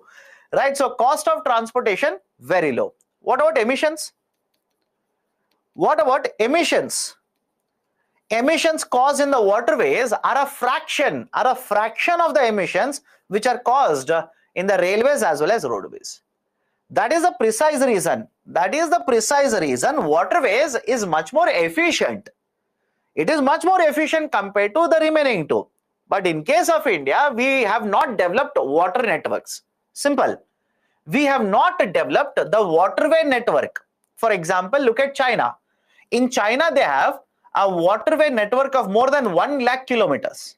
More than 1 lakh kilometer length of waterway network is available for them to move the goods. Whereas in case of India, it is somewhere around 20,000 kilometers. Right? So the argument is we have very efficient, compared to the two, we have much more efficient mode of a transportation.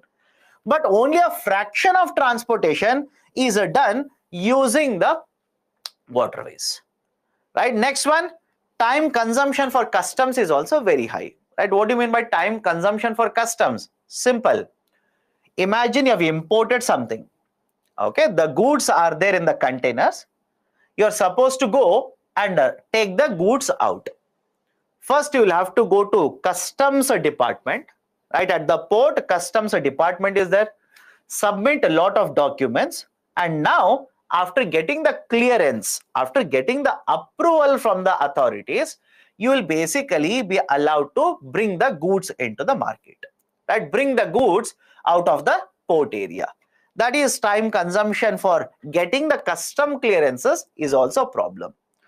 Next one, issues with linkages to other regions. What do you mean by this?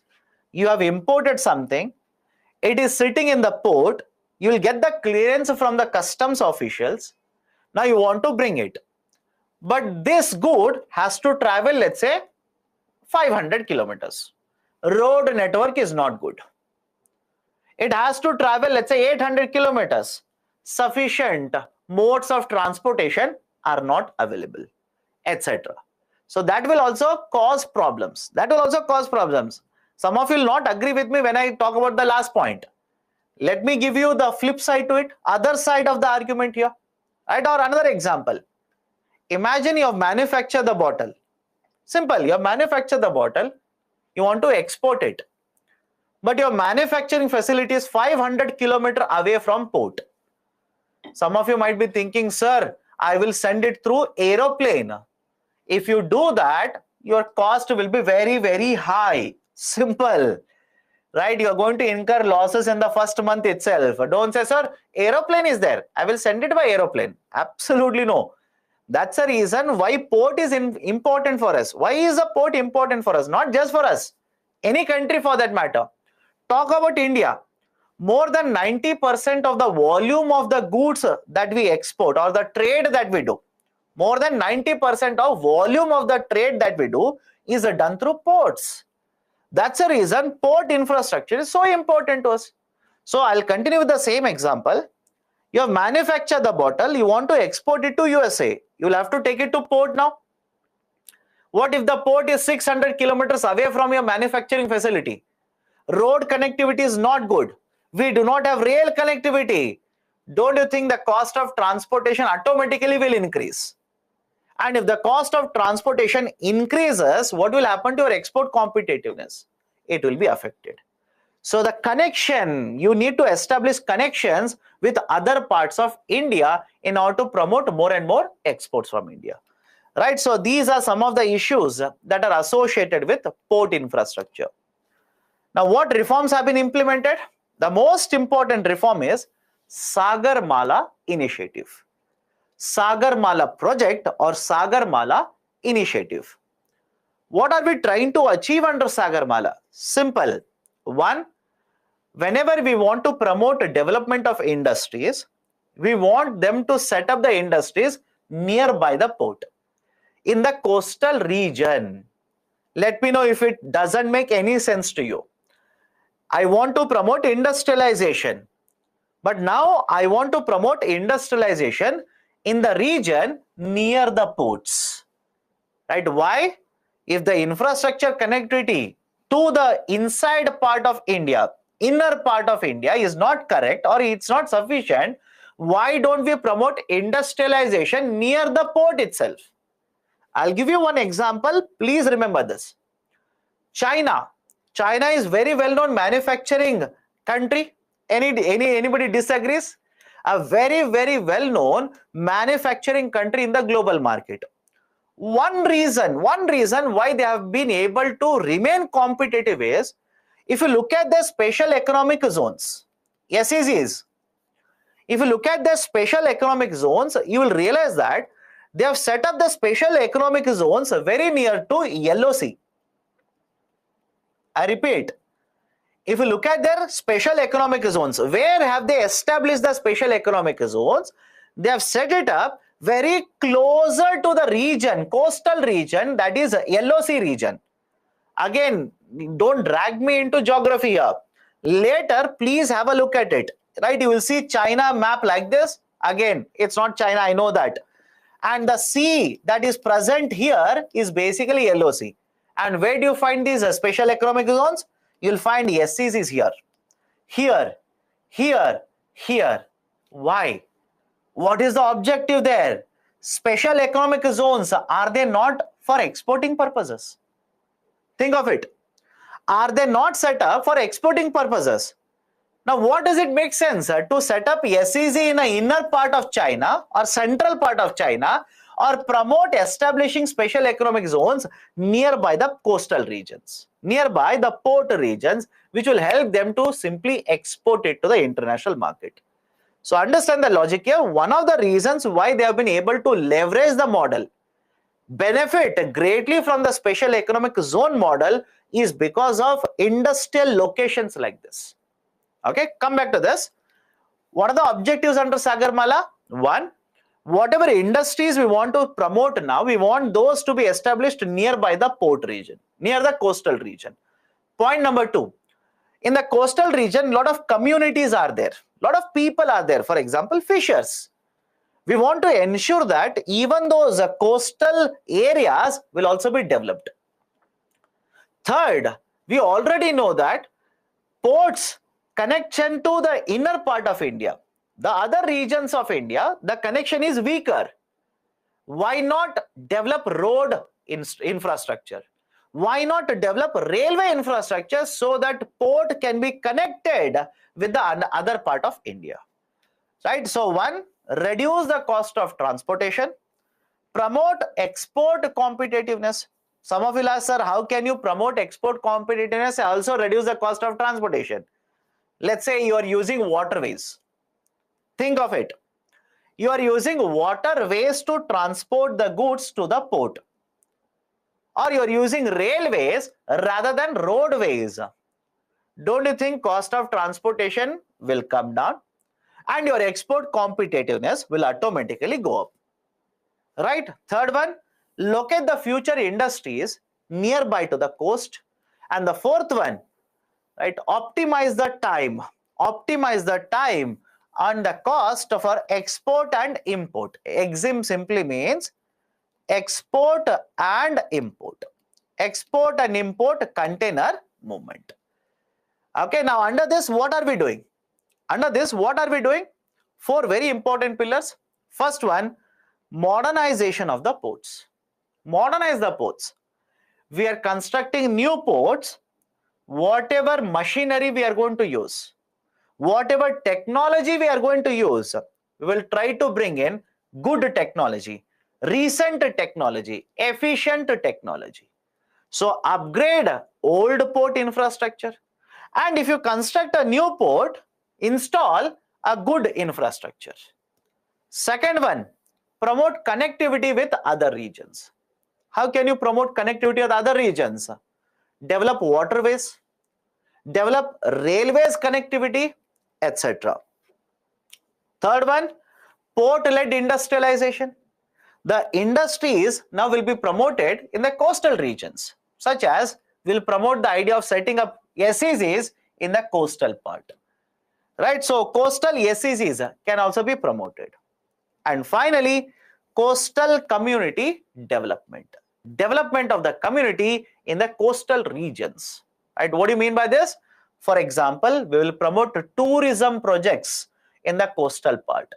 We will promote fishing activity in the coastal part. Right? So that there is a development of the coastal region as well. So these are some of the very important points regarding Sagarmala initiative of the government. Any difficulty here? Any difficulty? Let me know. Any difficulty? Nobody wants to answer. Arey Baba, today is last day. Don't worry.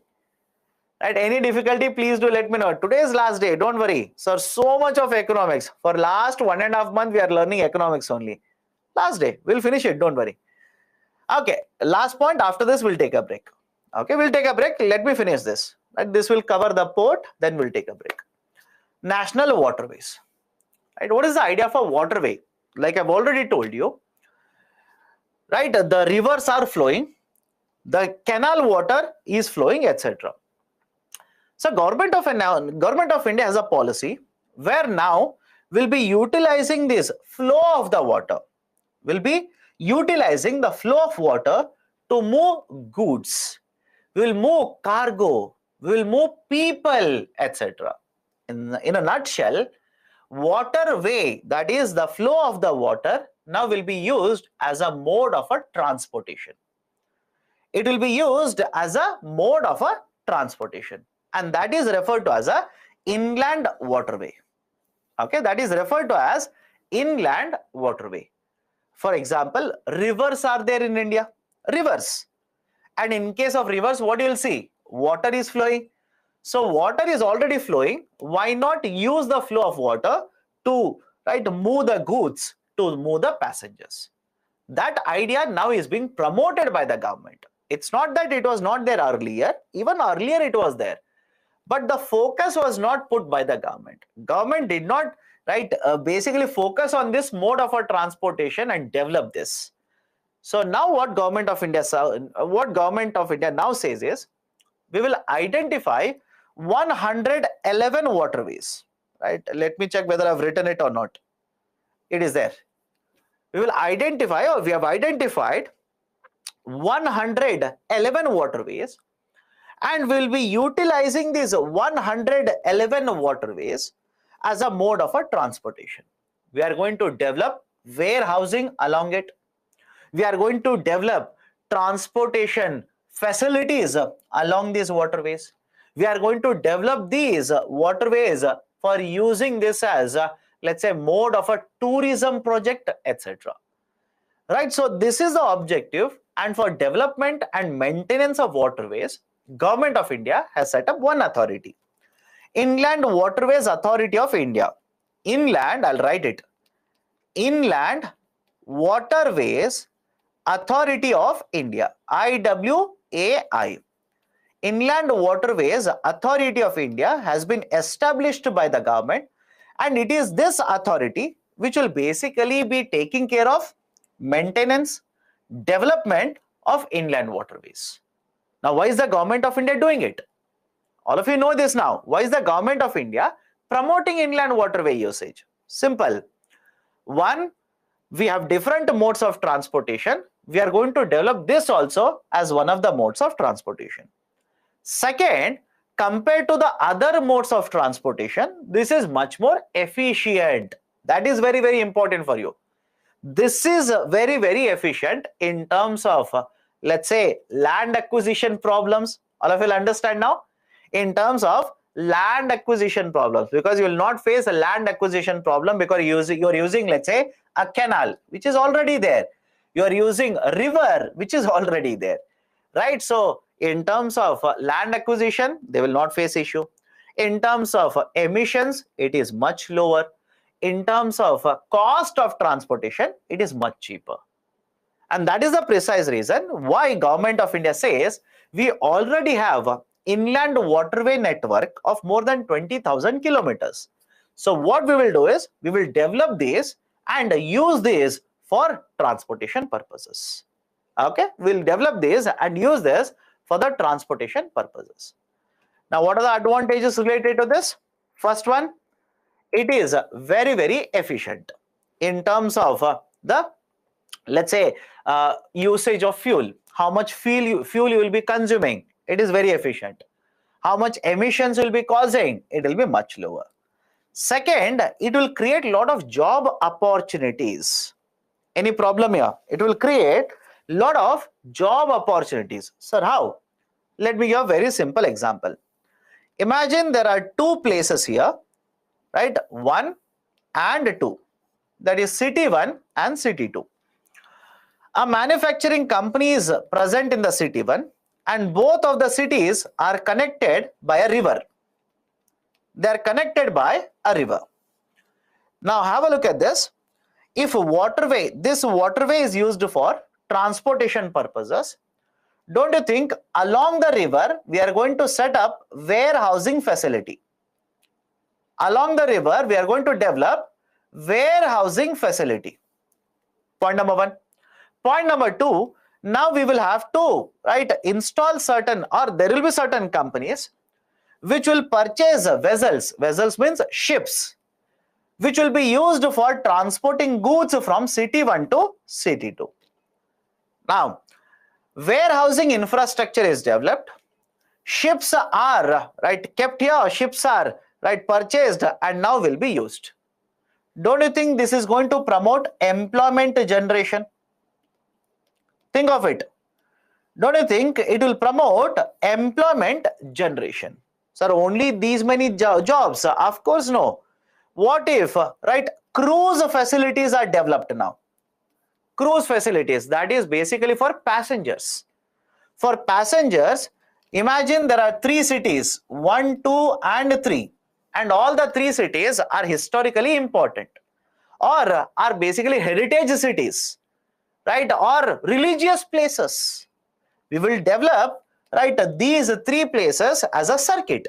Circuit means only one project, one product will be sold to you.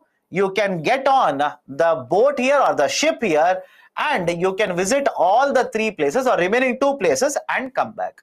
Can I give you a current affairs example? MV Ganga Vilas. MV Ganga Vilas project. And that is where you keep on, you will have to keep on connecting the current affairs dot. I hope you understand this. MV Ganga Vilas project is basically running on basically the waterways itself. So have a look at this. This is important. Please be very, very careful. Lot of the times they will ask you questions like this.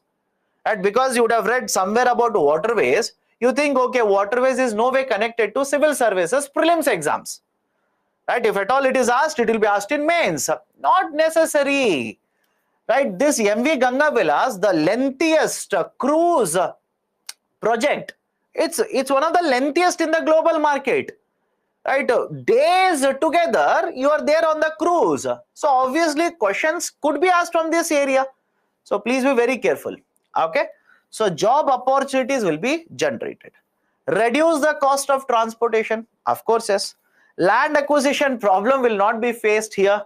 And finally, apart from using the waterways for the movement of goods, we can also use it for the movement of passengers. So these are some of the advantages associated with inland waterways. And finally, before we take a break, what are the concerns here? What are the problems related to the idea of inland waterways? One, these waterways will have to be maintained, which requires constant dredging on account of silting. Geography concept, I'll just give you the basic idea. Follow this carefully. What is the idea of silting here? Now, when the water will flow, simple, apply basic concepts, you'll understand. When the water will flow, will it carry certain particles or not?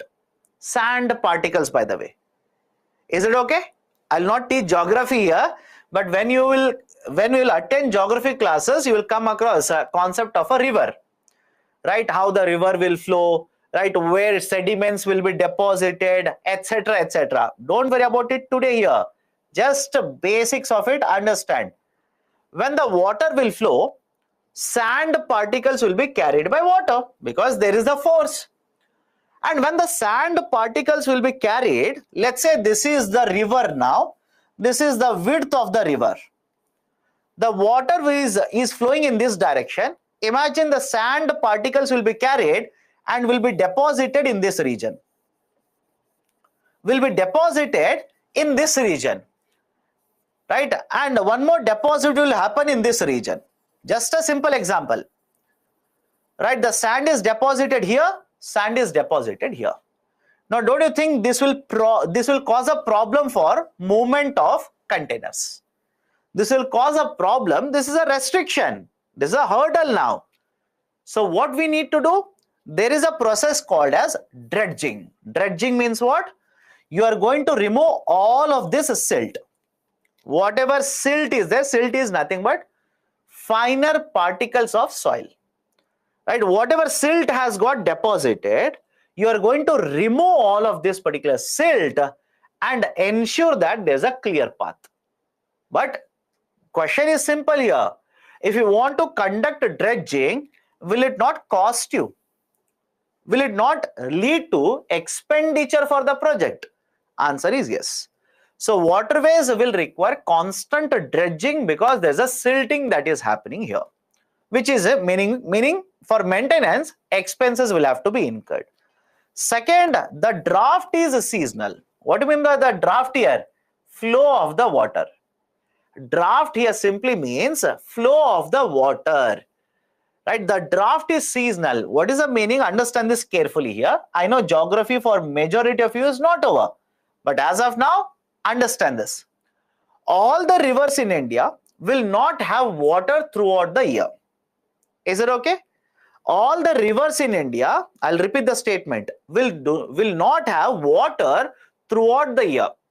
When you will come across geographic concept, the faculty will tell you the Himalayan rivers, that is those rivers which are there in the northern plains in India, these are perennial in nature. Perennial means throughout the year there is a continuous water flow.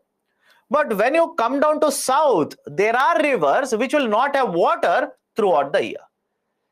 Now, when the water flow is very weak, right, when the level of water is very low like this, can you use this water for the movement of goods? What if basically a ship is ship is carrying the depth of the water, because water flow is very less, the depth of the channel is very low. What if a ship will get stuck up somewhere in between? Don't you think all of these problems can be caused in India? Of course, yes. The draft is seasonal. That is a precise reason. If you see, the inland waterways are mainly being developed right now in the northern part of India. Northern part of India, not so much in case of southern part of India. Next one, investment requirement. A lot of investment has to be done here. And finally, if you're going to construct a warehousing facility, if you're going to use the water where the ships will start floating now, or ships will start flowing on this, etc., emissions will be caused. What about the ecology on the sides of the river? What about the environmental damage that you're going to cause? Okay, so these are some of the issues or concerns related to inland waterways. Done? Okay, so next one is airport. I believe airport is the last one. Airport will be the last one. I'll take it up after the break. Any doubts so far? Any doubts? Dredging, again I'll repeat it. It's a geographic concept. First one, it's a geographic concept. So I will not discuss the details of it. Logic is simple. Water is flowing. Water will carry soil particles and deposit. And as a result of this, the channel length or the depth of the channel will become narrow. That will cause problems for the movement of ships. Right? So what you have to do is, you'll have to use a lot of machineries, remove the silt.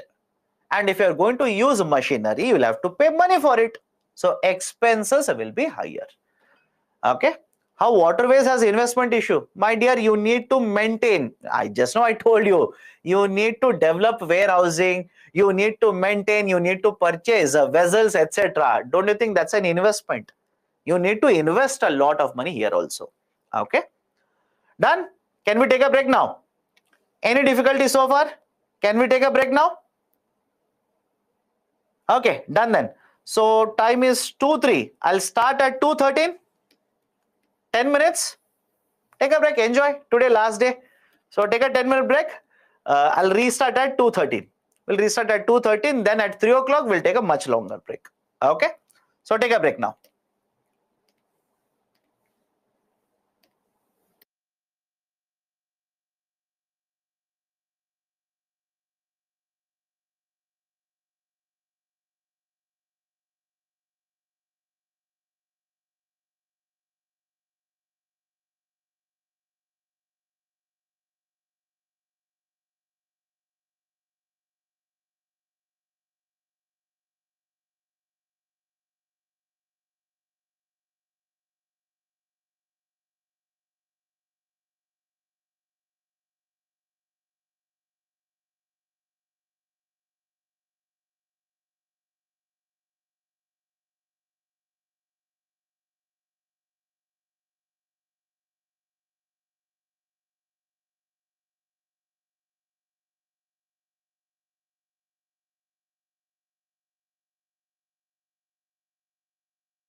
Okay, welcome back.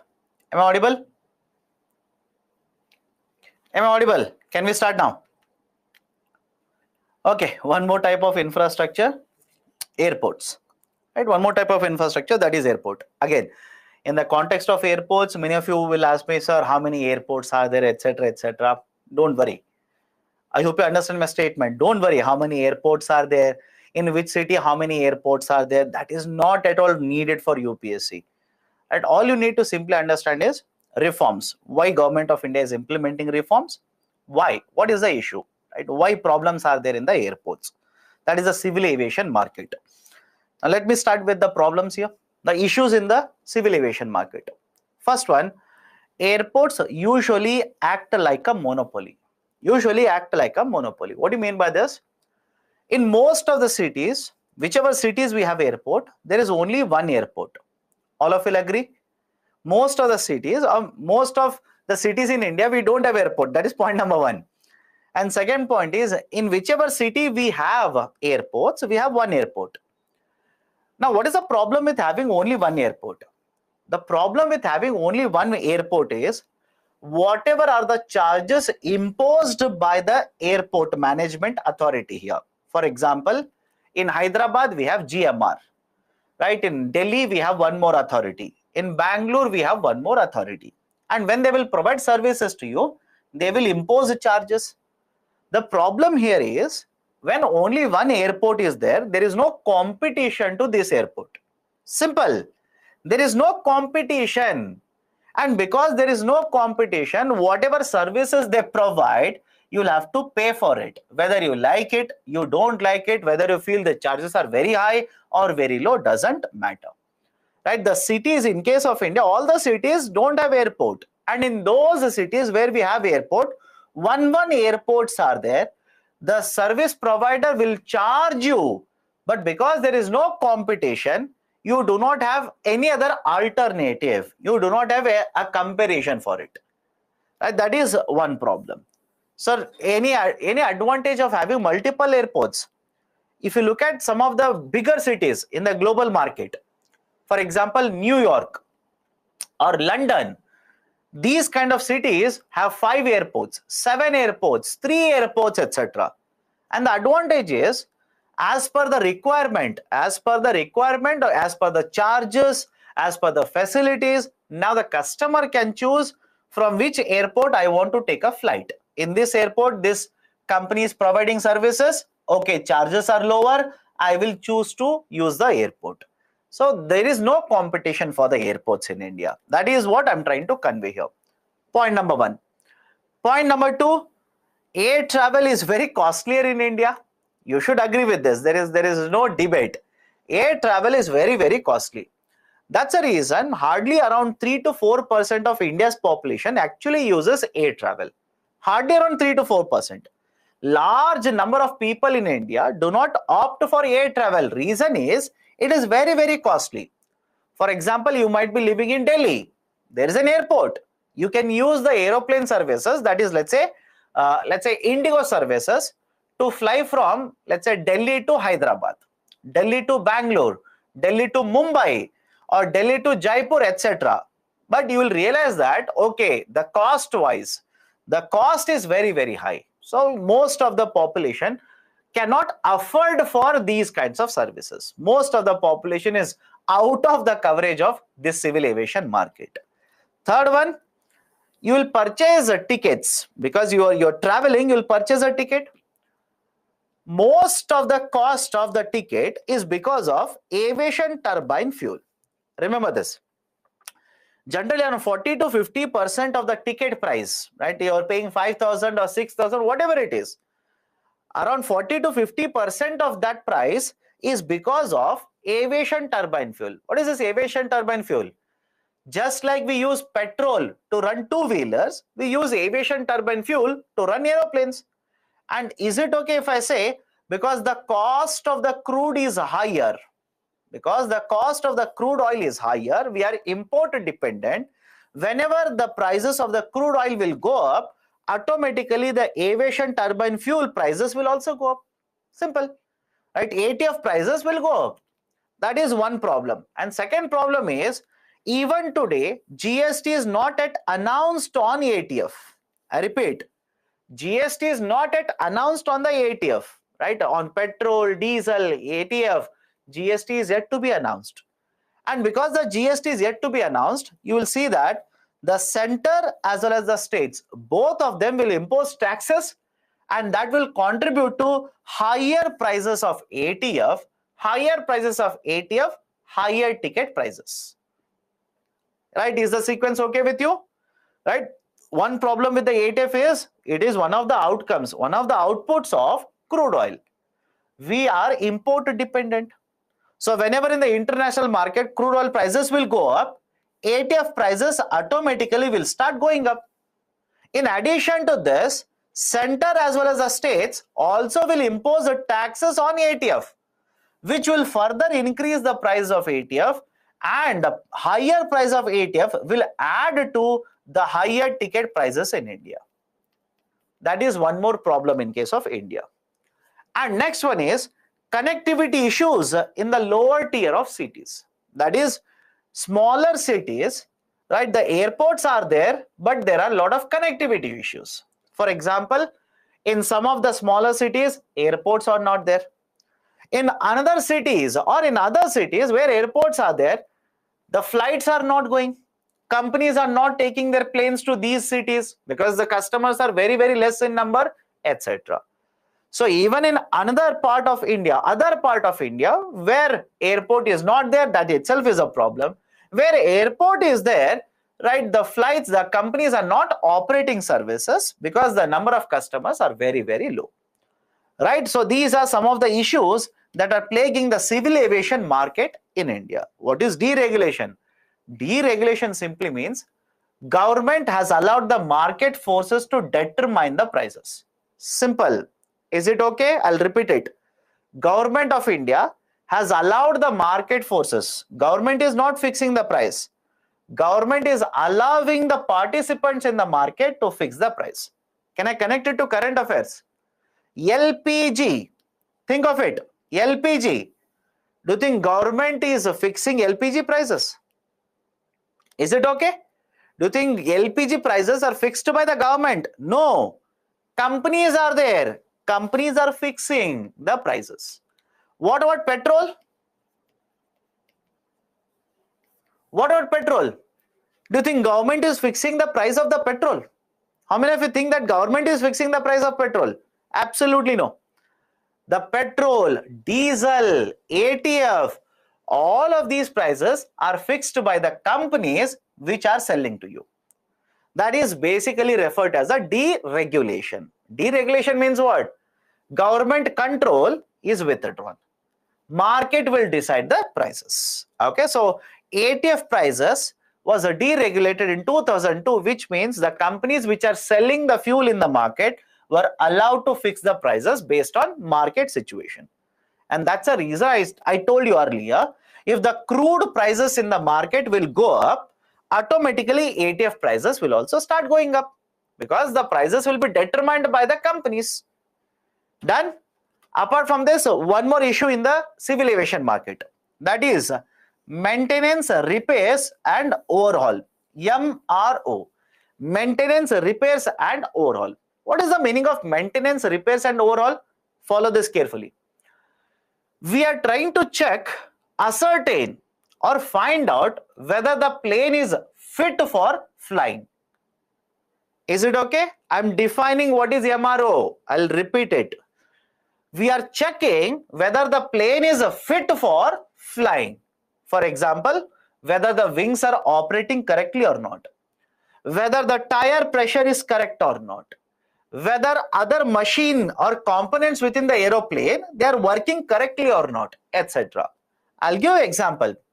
Those who have not flown, don't worry, but those who have actually traveled by an aeroplane, whenever you land in a particular, let's say, airport, once the flight is stationed, you will see engineers will come and they'll start checking. They will check fuel. They'll check for, let's say, the tire marks. They'll check for the winds on the right side as well as the left side. They'll check for all the equipments, whether they're working fine or not. What do you think they're doing? They're basically doing the maintenance, repairs and overhaul. Right? Is it okay? In a simple way, what is MRO? It is basically all the activities, repairs, maintenance, etc., which will make the aeroplane fit for flying. This is called as MRO. Now, why have I written MRO under the issues here? MRO market, that is the companies which will provide MRO, are not very well developed in India. We do not have competitive companies which will provide these kind of services. And as a result of this, larger aeroplanes, that is the companies which will operate international routes, whenever they go to Dubai, they will get the repairs done on the aeroplane in Dubai. Whenever they go to Singapore, the repairs are got done in Singapore. Whenever they fly to any other favorite destinations like this, the repairs on the aeroplane are getting done in the foreign market. And the problem here is, an Indian company, let's say Indigo, when they will go to USA, or let's say when they will go to Singapore, get the repairs done there, don't you think that means the dollars are flowing out of India? Dollars are basically going out of India.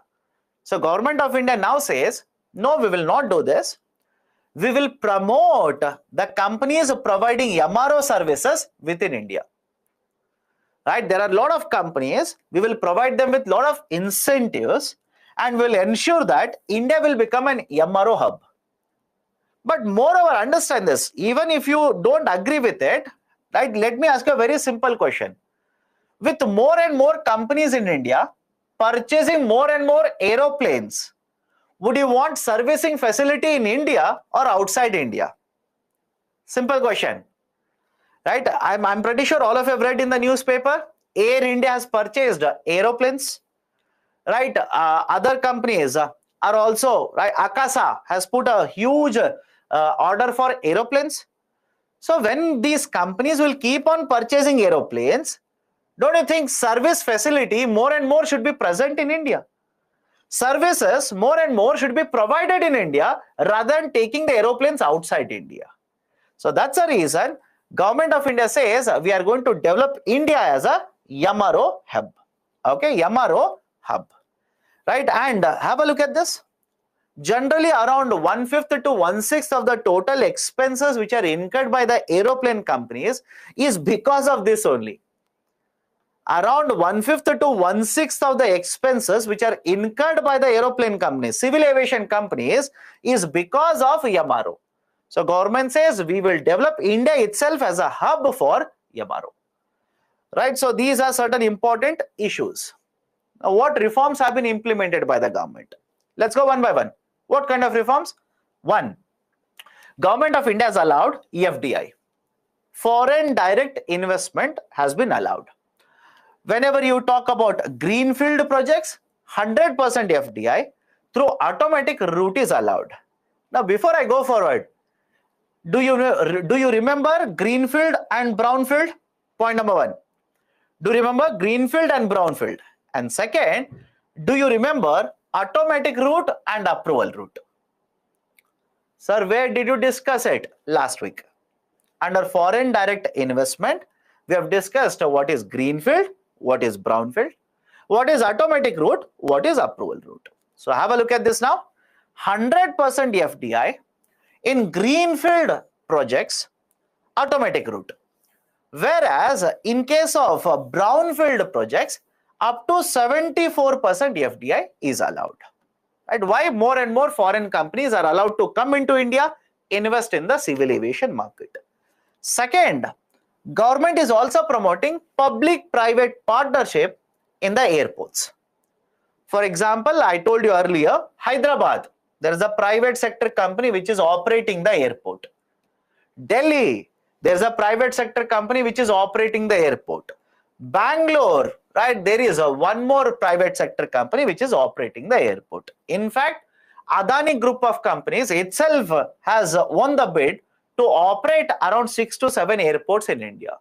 So public-private partnership is being promoted by the government in maintenance of these airports. And next one is Udan scheme.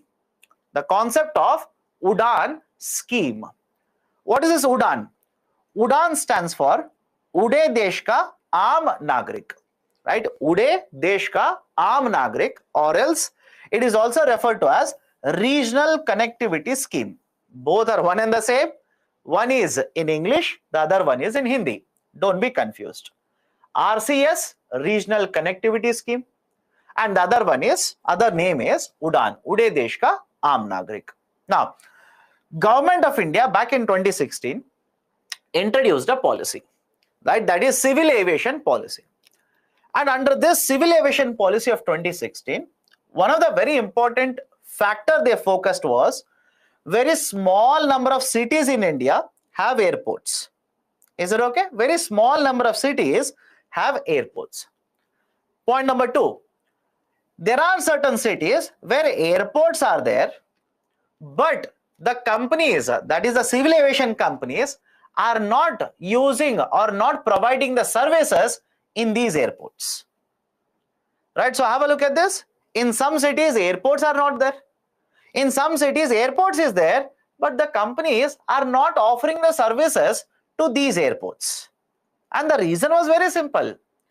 Imagine I will take a flight. Imagine I'm one of the companies. I'm taking a flight from one city to another city. The aeroplane has a capacity of, let's say, 120 passengers. But what if only 10 passengers are sitting in the aeroplane? 15 passengers are there in the aeroplane, right? 5 passengers are there in the aeroplane. Don't you think that means I'm incurring a loss by operating these routes? So that's a reason many of these cities, smaller cities, where airports were there, but the flights were not there, right? The services were not provided because they were not, right, economical enough. So what Government of India did was they identified certain cities like this and said, I will start promoting the air services in these cities. So that rather than air market, that is civil aviation market, getting concentrated only in bigger cities such as Delhi, such as Bangalore, Chennai, Hyderabad, Bombay, right, Kolkata, these are very, very big cities. And the civil aviation market is growing in only these cities. But what about other cities? So government said, let me promote growth of the market in other cities as well. And that is the precise reason why government implemented UDAN scheme. Under the UDAN scheme, we identified tier 2 cities and tier 3 cities. Again, don't run behind the concept of tier 2 and tier 3. Whenever you talk about cities in India, as per the census, whenever you talk about cities in India, based on the population, cities are divided. Is it okay? Whenever you talk about cities in India, as per the census, cities are divided based on the population. So in the bigger cities, already the airports are present. What about smaller cities, which are tier 2 and tier 3 cities? So I will identify these cities and I'll promote growth of the civil aviation market in these cities. Right? So this was the objective.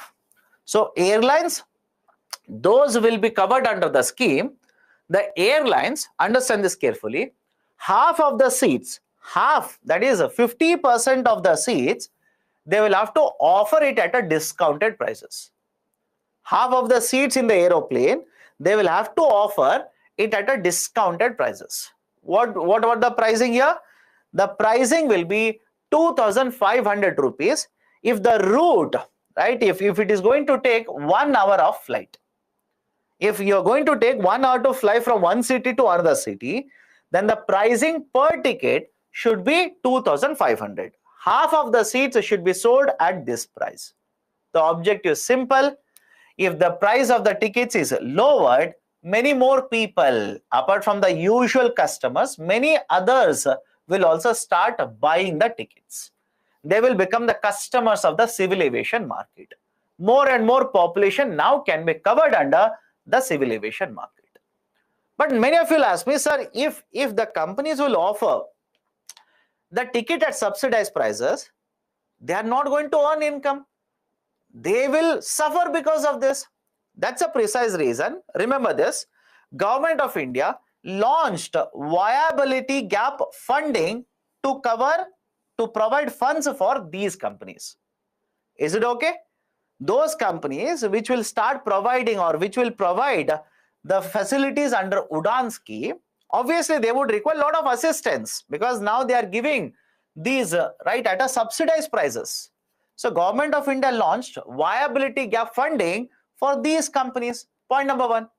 And whenever you land in an airport, lot of charges are imposed by the authority on the aeroplane. I hope you understand. Indigo, let's say Indigo will land aeroplane in Delhi. So the authority which is operating the Delhi airport will impose and collect charges from Indigo. And what the Indigo will do? Indigo will simply transfer those charges to the customers. So government says many of these charges I will waive off. I will not collect it from you. Right? And when the government will waive off these kind of charges, landing charges, parking charges, etc., the cost of providing the services automatically will go down, and now they'll be able to offer the tickets at lower prices. Right? So the target under the UDAN initiative is to provide connectivity, or basically cover 100 airports, provide connectivity to all the 100 airports by 2024. So far, what has been observed? More than 400 routes, not airports, more than 400 routes under the UDAN has been covered. Many of the routes have been discontinued. Why? Simple idea. When government will provide the assistance like this, it is not continuously provided. It is provided for specific number of years. Now you tell me, if you are going to get the assistance from the government for 3 years, you will use the assistance.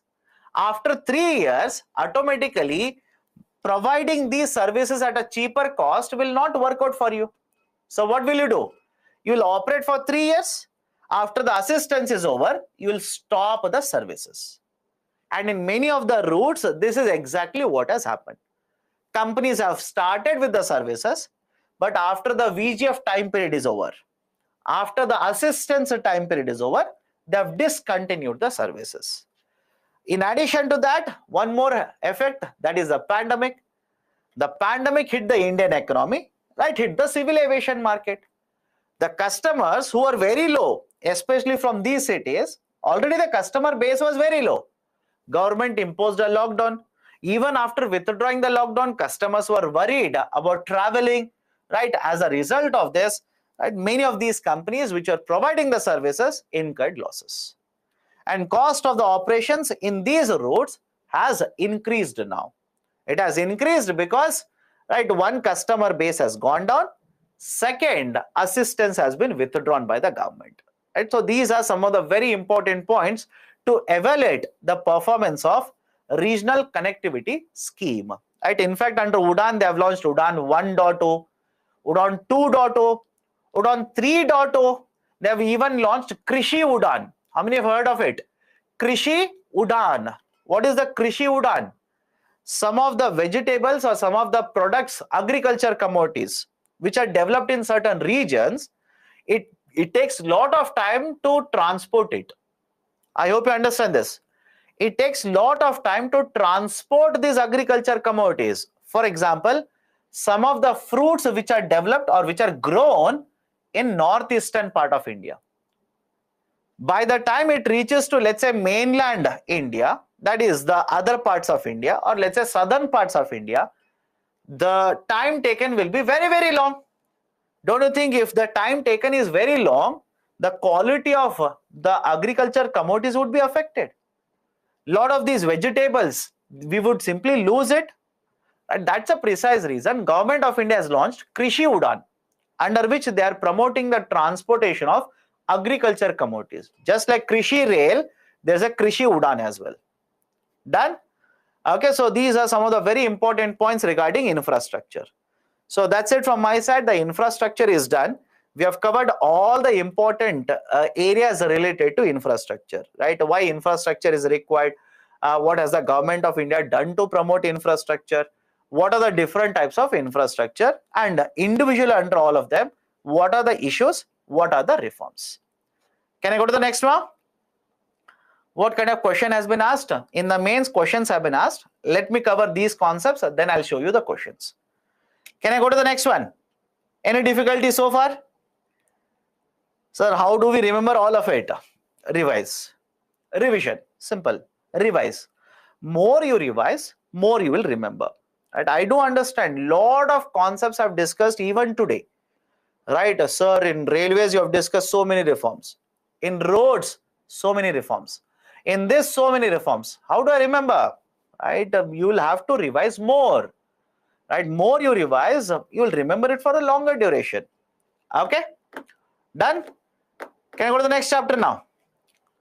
Right, the chapter on employment, or right, let's say small concepts are there. We'll be covering all of them. One is employment. Second one is inclusive growth. There is one more concept, inclusive growth. We'll cover it today. And the third one is IMF, International Monetary Fund. IMF, International Monetary Fund. All the three are relevant, especially let's say employment. In the last 5 years, questions have come in the prelims as well as mains. Not so much in prelims, but mains, yes.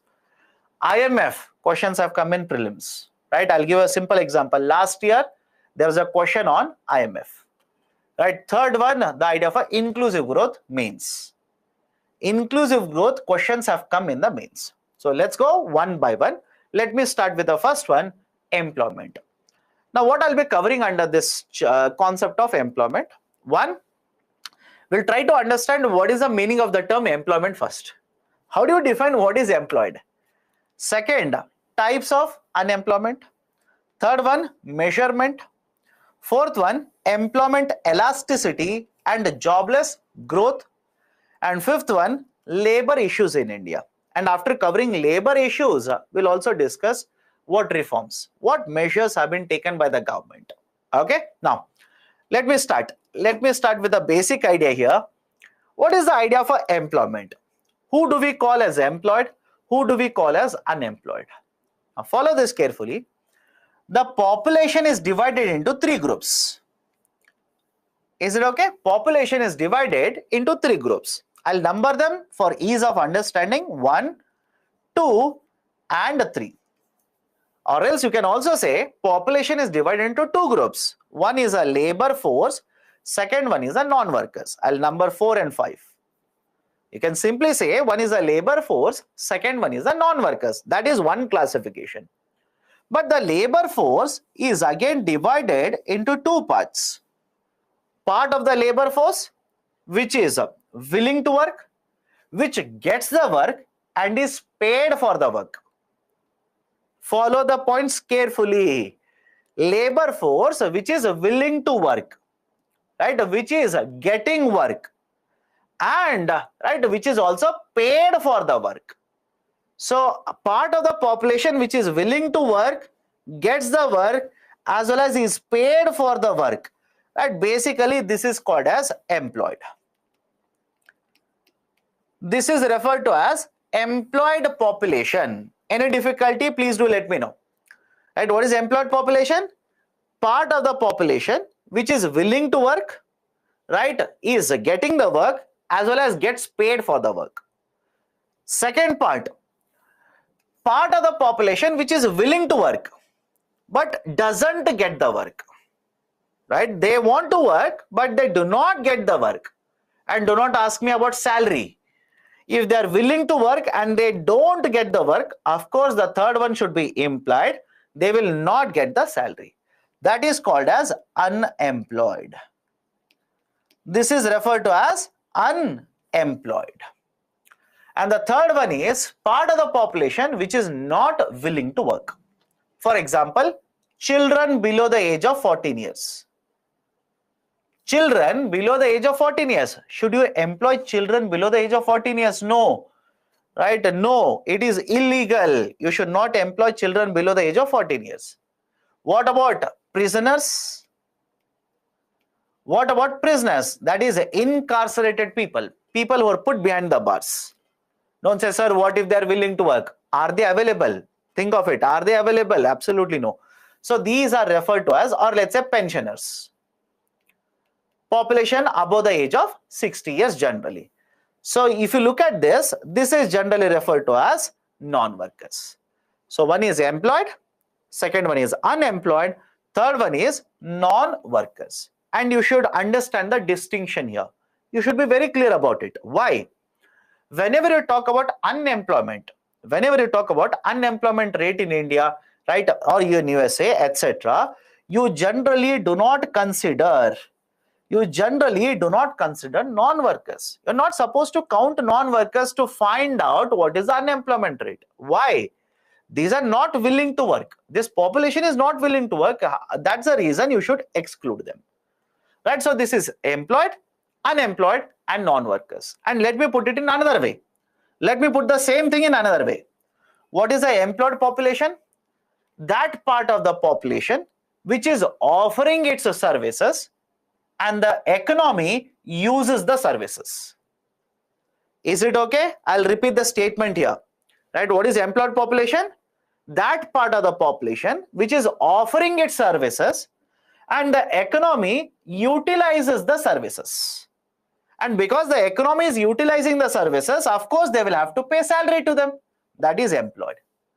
And what is unemployed? It is that part of the population which is willing to offer its services, but the economy doesn't utilize, doesn't find requirement of these services.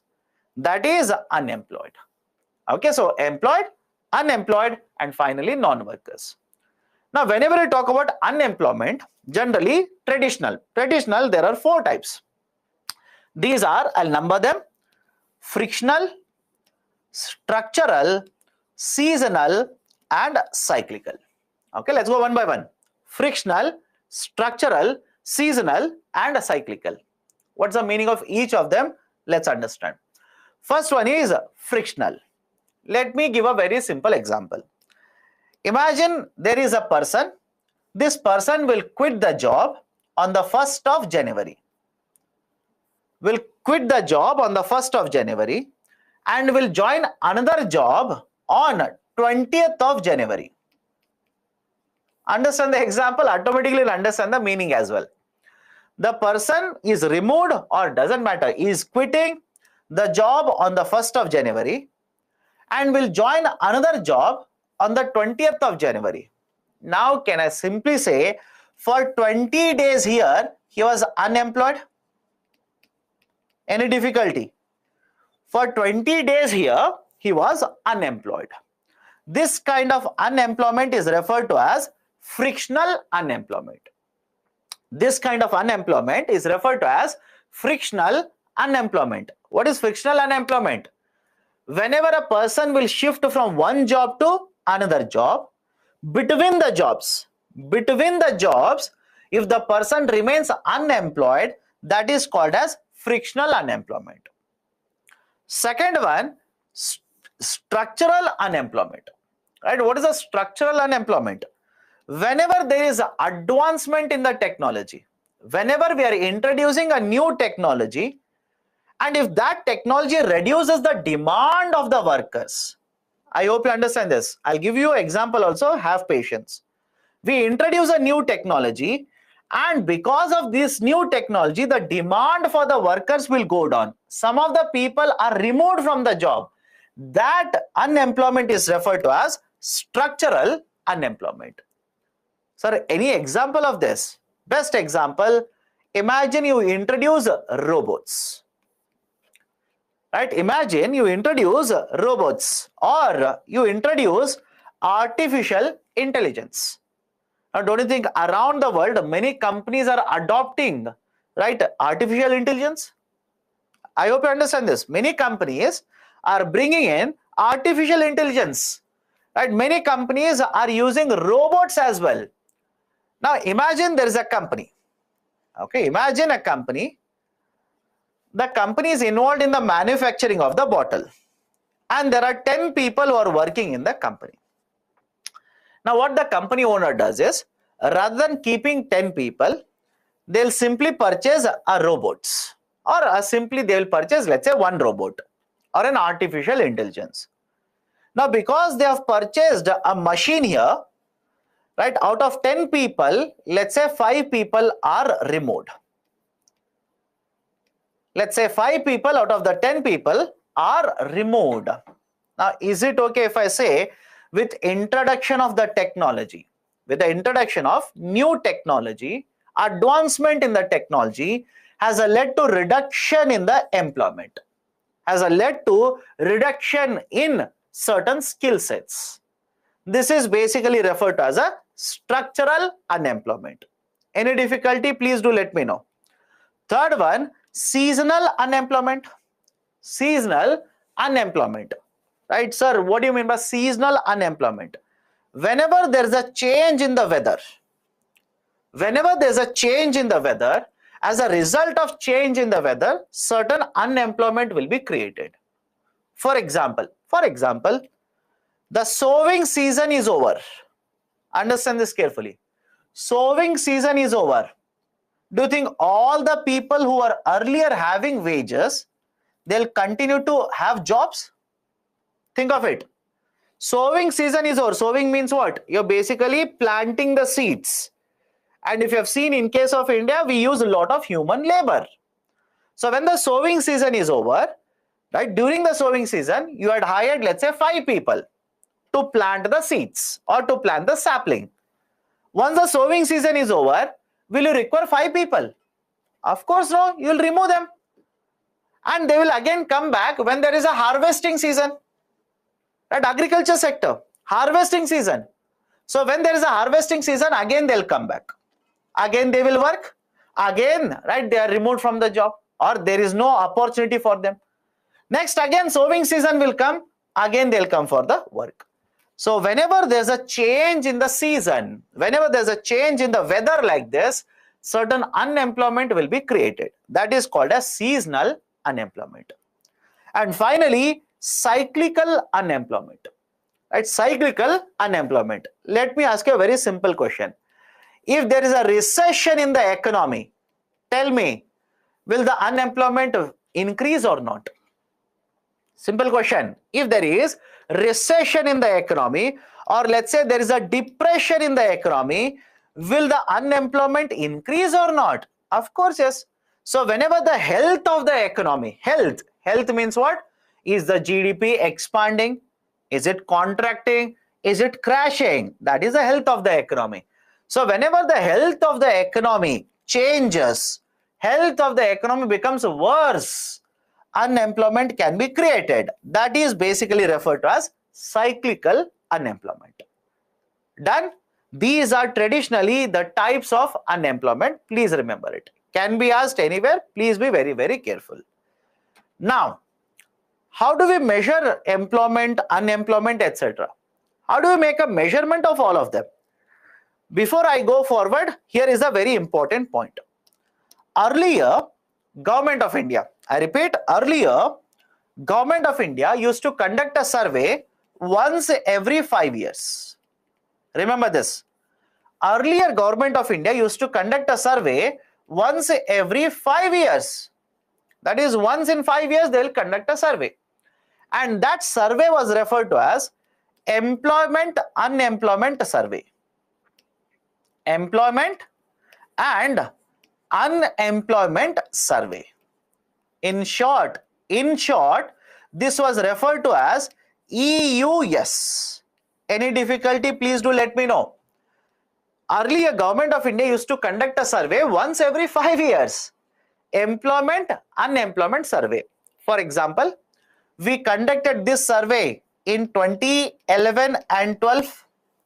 We conducted one more survey in 2016 and 17. We conducted the survey, but we did not publish the result. Why? I'll tell you.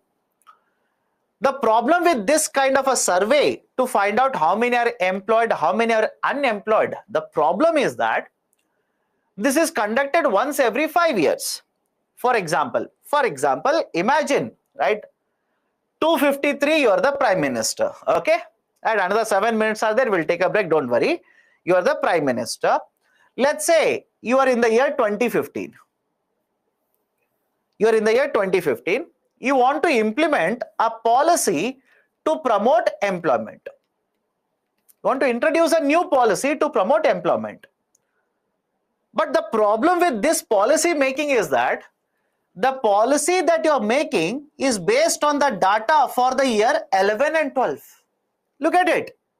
You are in 2015, you are making a policy based on the data which was collected in which year? 11 and 12. And you are making a policy using 3-year-old data. 3-year-old data. Do you think this is an efficient way to make policies? Just think of it. Just think of it. Right? Do you think this is an efficient way to make policies for the government? Right? That's a precise reason. What we have done is we have discontinued this. Simple. We have discontinued employment and unemployment surveys. And instead of this, what we have introduced now is referred to as a periodic labor force survey. Periodic labor force survey. Periodic labor force survey. In short, PLFS. Very often, at least once in a quarter, this will be mentioned in the newspaper. Periodic labor force surveys. And under the periodic labor force surveys, what we are doing now is we are calculating employment, unemployment data for every quarter. Is it okay? We are calculating employment, unemployment, all this data for every quarter. And we are also calculating for every year. Annual calculation is also done and quarterly calculation is also done. Now, don't you think PLFS is a much better methodology compared to EUS? Because now you will be able to get the access to the most recent data. For example, you are making a policy now. The recent, let's say 1 quarter old data you can get access to now, because we have introduced the concept of periodic labor force survey. Any difficulty? Can I go next now? Can I go to the next slide? Any difficulty so far? Right? Now, some of you are saying, sir, what you discussed in employment, unemployment, it was there in NCERT book. Yes, it is there in NCERT book, by the way. The first slide where I'm dividing the population, it is there in NCERT. But these concepts are not there in NCERT. Be careful. These are not there in NCERT. Now, next, how do we measure? Right? How do we measure? What are the different ratios? There are 4 ratios. In fact, these are not 4, only 2 are there. Focus on this, you will realize why I'm saying not 4 but 2. First one is labor force participation rate, LFPR. Second one is unemployment rate, UR. Third one is worker population ratio, WPR. And the fourth one is proportion unemployed, PU. Now, before I start, let me start with the basic idea here. What is the labor force? Do you remember? What is labor force? Labor force is nothing but the population which is employed plus unemployed. Any difficulty? Please do let me know. What is the labor force? Population which is employed and unemployed. Sir, any age, generally anybody who is above the age of 15 and below 64. 15 to 64, we generally take it as a part of, right, the labor force. Okay. So, labor force, it is the population which is employed plus population which is unemployed. Now, go to the first formula. Go to the first formula. Labor force participation rate, LFPR. What is this idea of a labor force participation rate? Out of the total population, how much of the population is willing to work? I repeat, out of the total population, how much part of the population is willing to work? That is called as a labor force participation rate. And it is important. It is important. Why? I'll tell you. For example, let's say lot of population in case of India, it's part of LFPR. But what if most of us will decide, okay, let me not work. Let me enjoy my life. Let me keep on going to trips. Let me keep on taking very nice nap in the home. Right? I'll wake up, have food, again sleep. I'll wake up, have tea, roam around in my city, etc., etc. Now tell me, if majority of the population starts doing this, don't you think that will have an impact on how much is the labor available in the market? Will it not impact on production, productivity, overall GDP of India? So that's the reason first we calculate LFPR, labor force participation rate. What percentage of the total population in India is willing to work? That is LFPR. Now look at number 3 and number 4. Look at number 3 and number 4. Is it okay? And please answer. Please answer. Right? I'll give you a break. Don't worry. Some of you are answering only for a break. I know that. Right? So focus on this. Let me finish this slide. Then we'll take the break. Can I connect 1 with 3 and 1 with 4? Just have a look at it and let me know. Can I connect formula 1 with 3 as well as 4? How is that possible? Simple. Numerator is the labor force. You divide the labor force into employed, unemployed. Now take only employed, write one formula which is called as worker population ratio. Take only unemployed, write one more formula, that is proportion unemployed. Any difficulty here? Any difficulty? Sir, confusing. My dear, let me give a very simple example. CSAT now. Let me go to CSAT, associative law, or basically your high school. How many of you remember this formula? A plus B divided by C into D can be written in two ways. I hope you understand.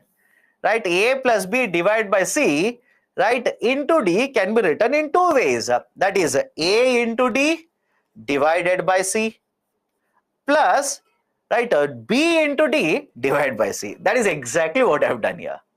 That is exactly what I have done here. Right? So you have a labor force. Labor force can be divided into two parts: employed, unemployed. Right? Take only employed and keep the remaining thing same.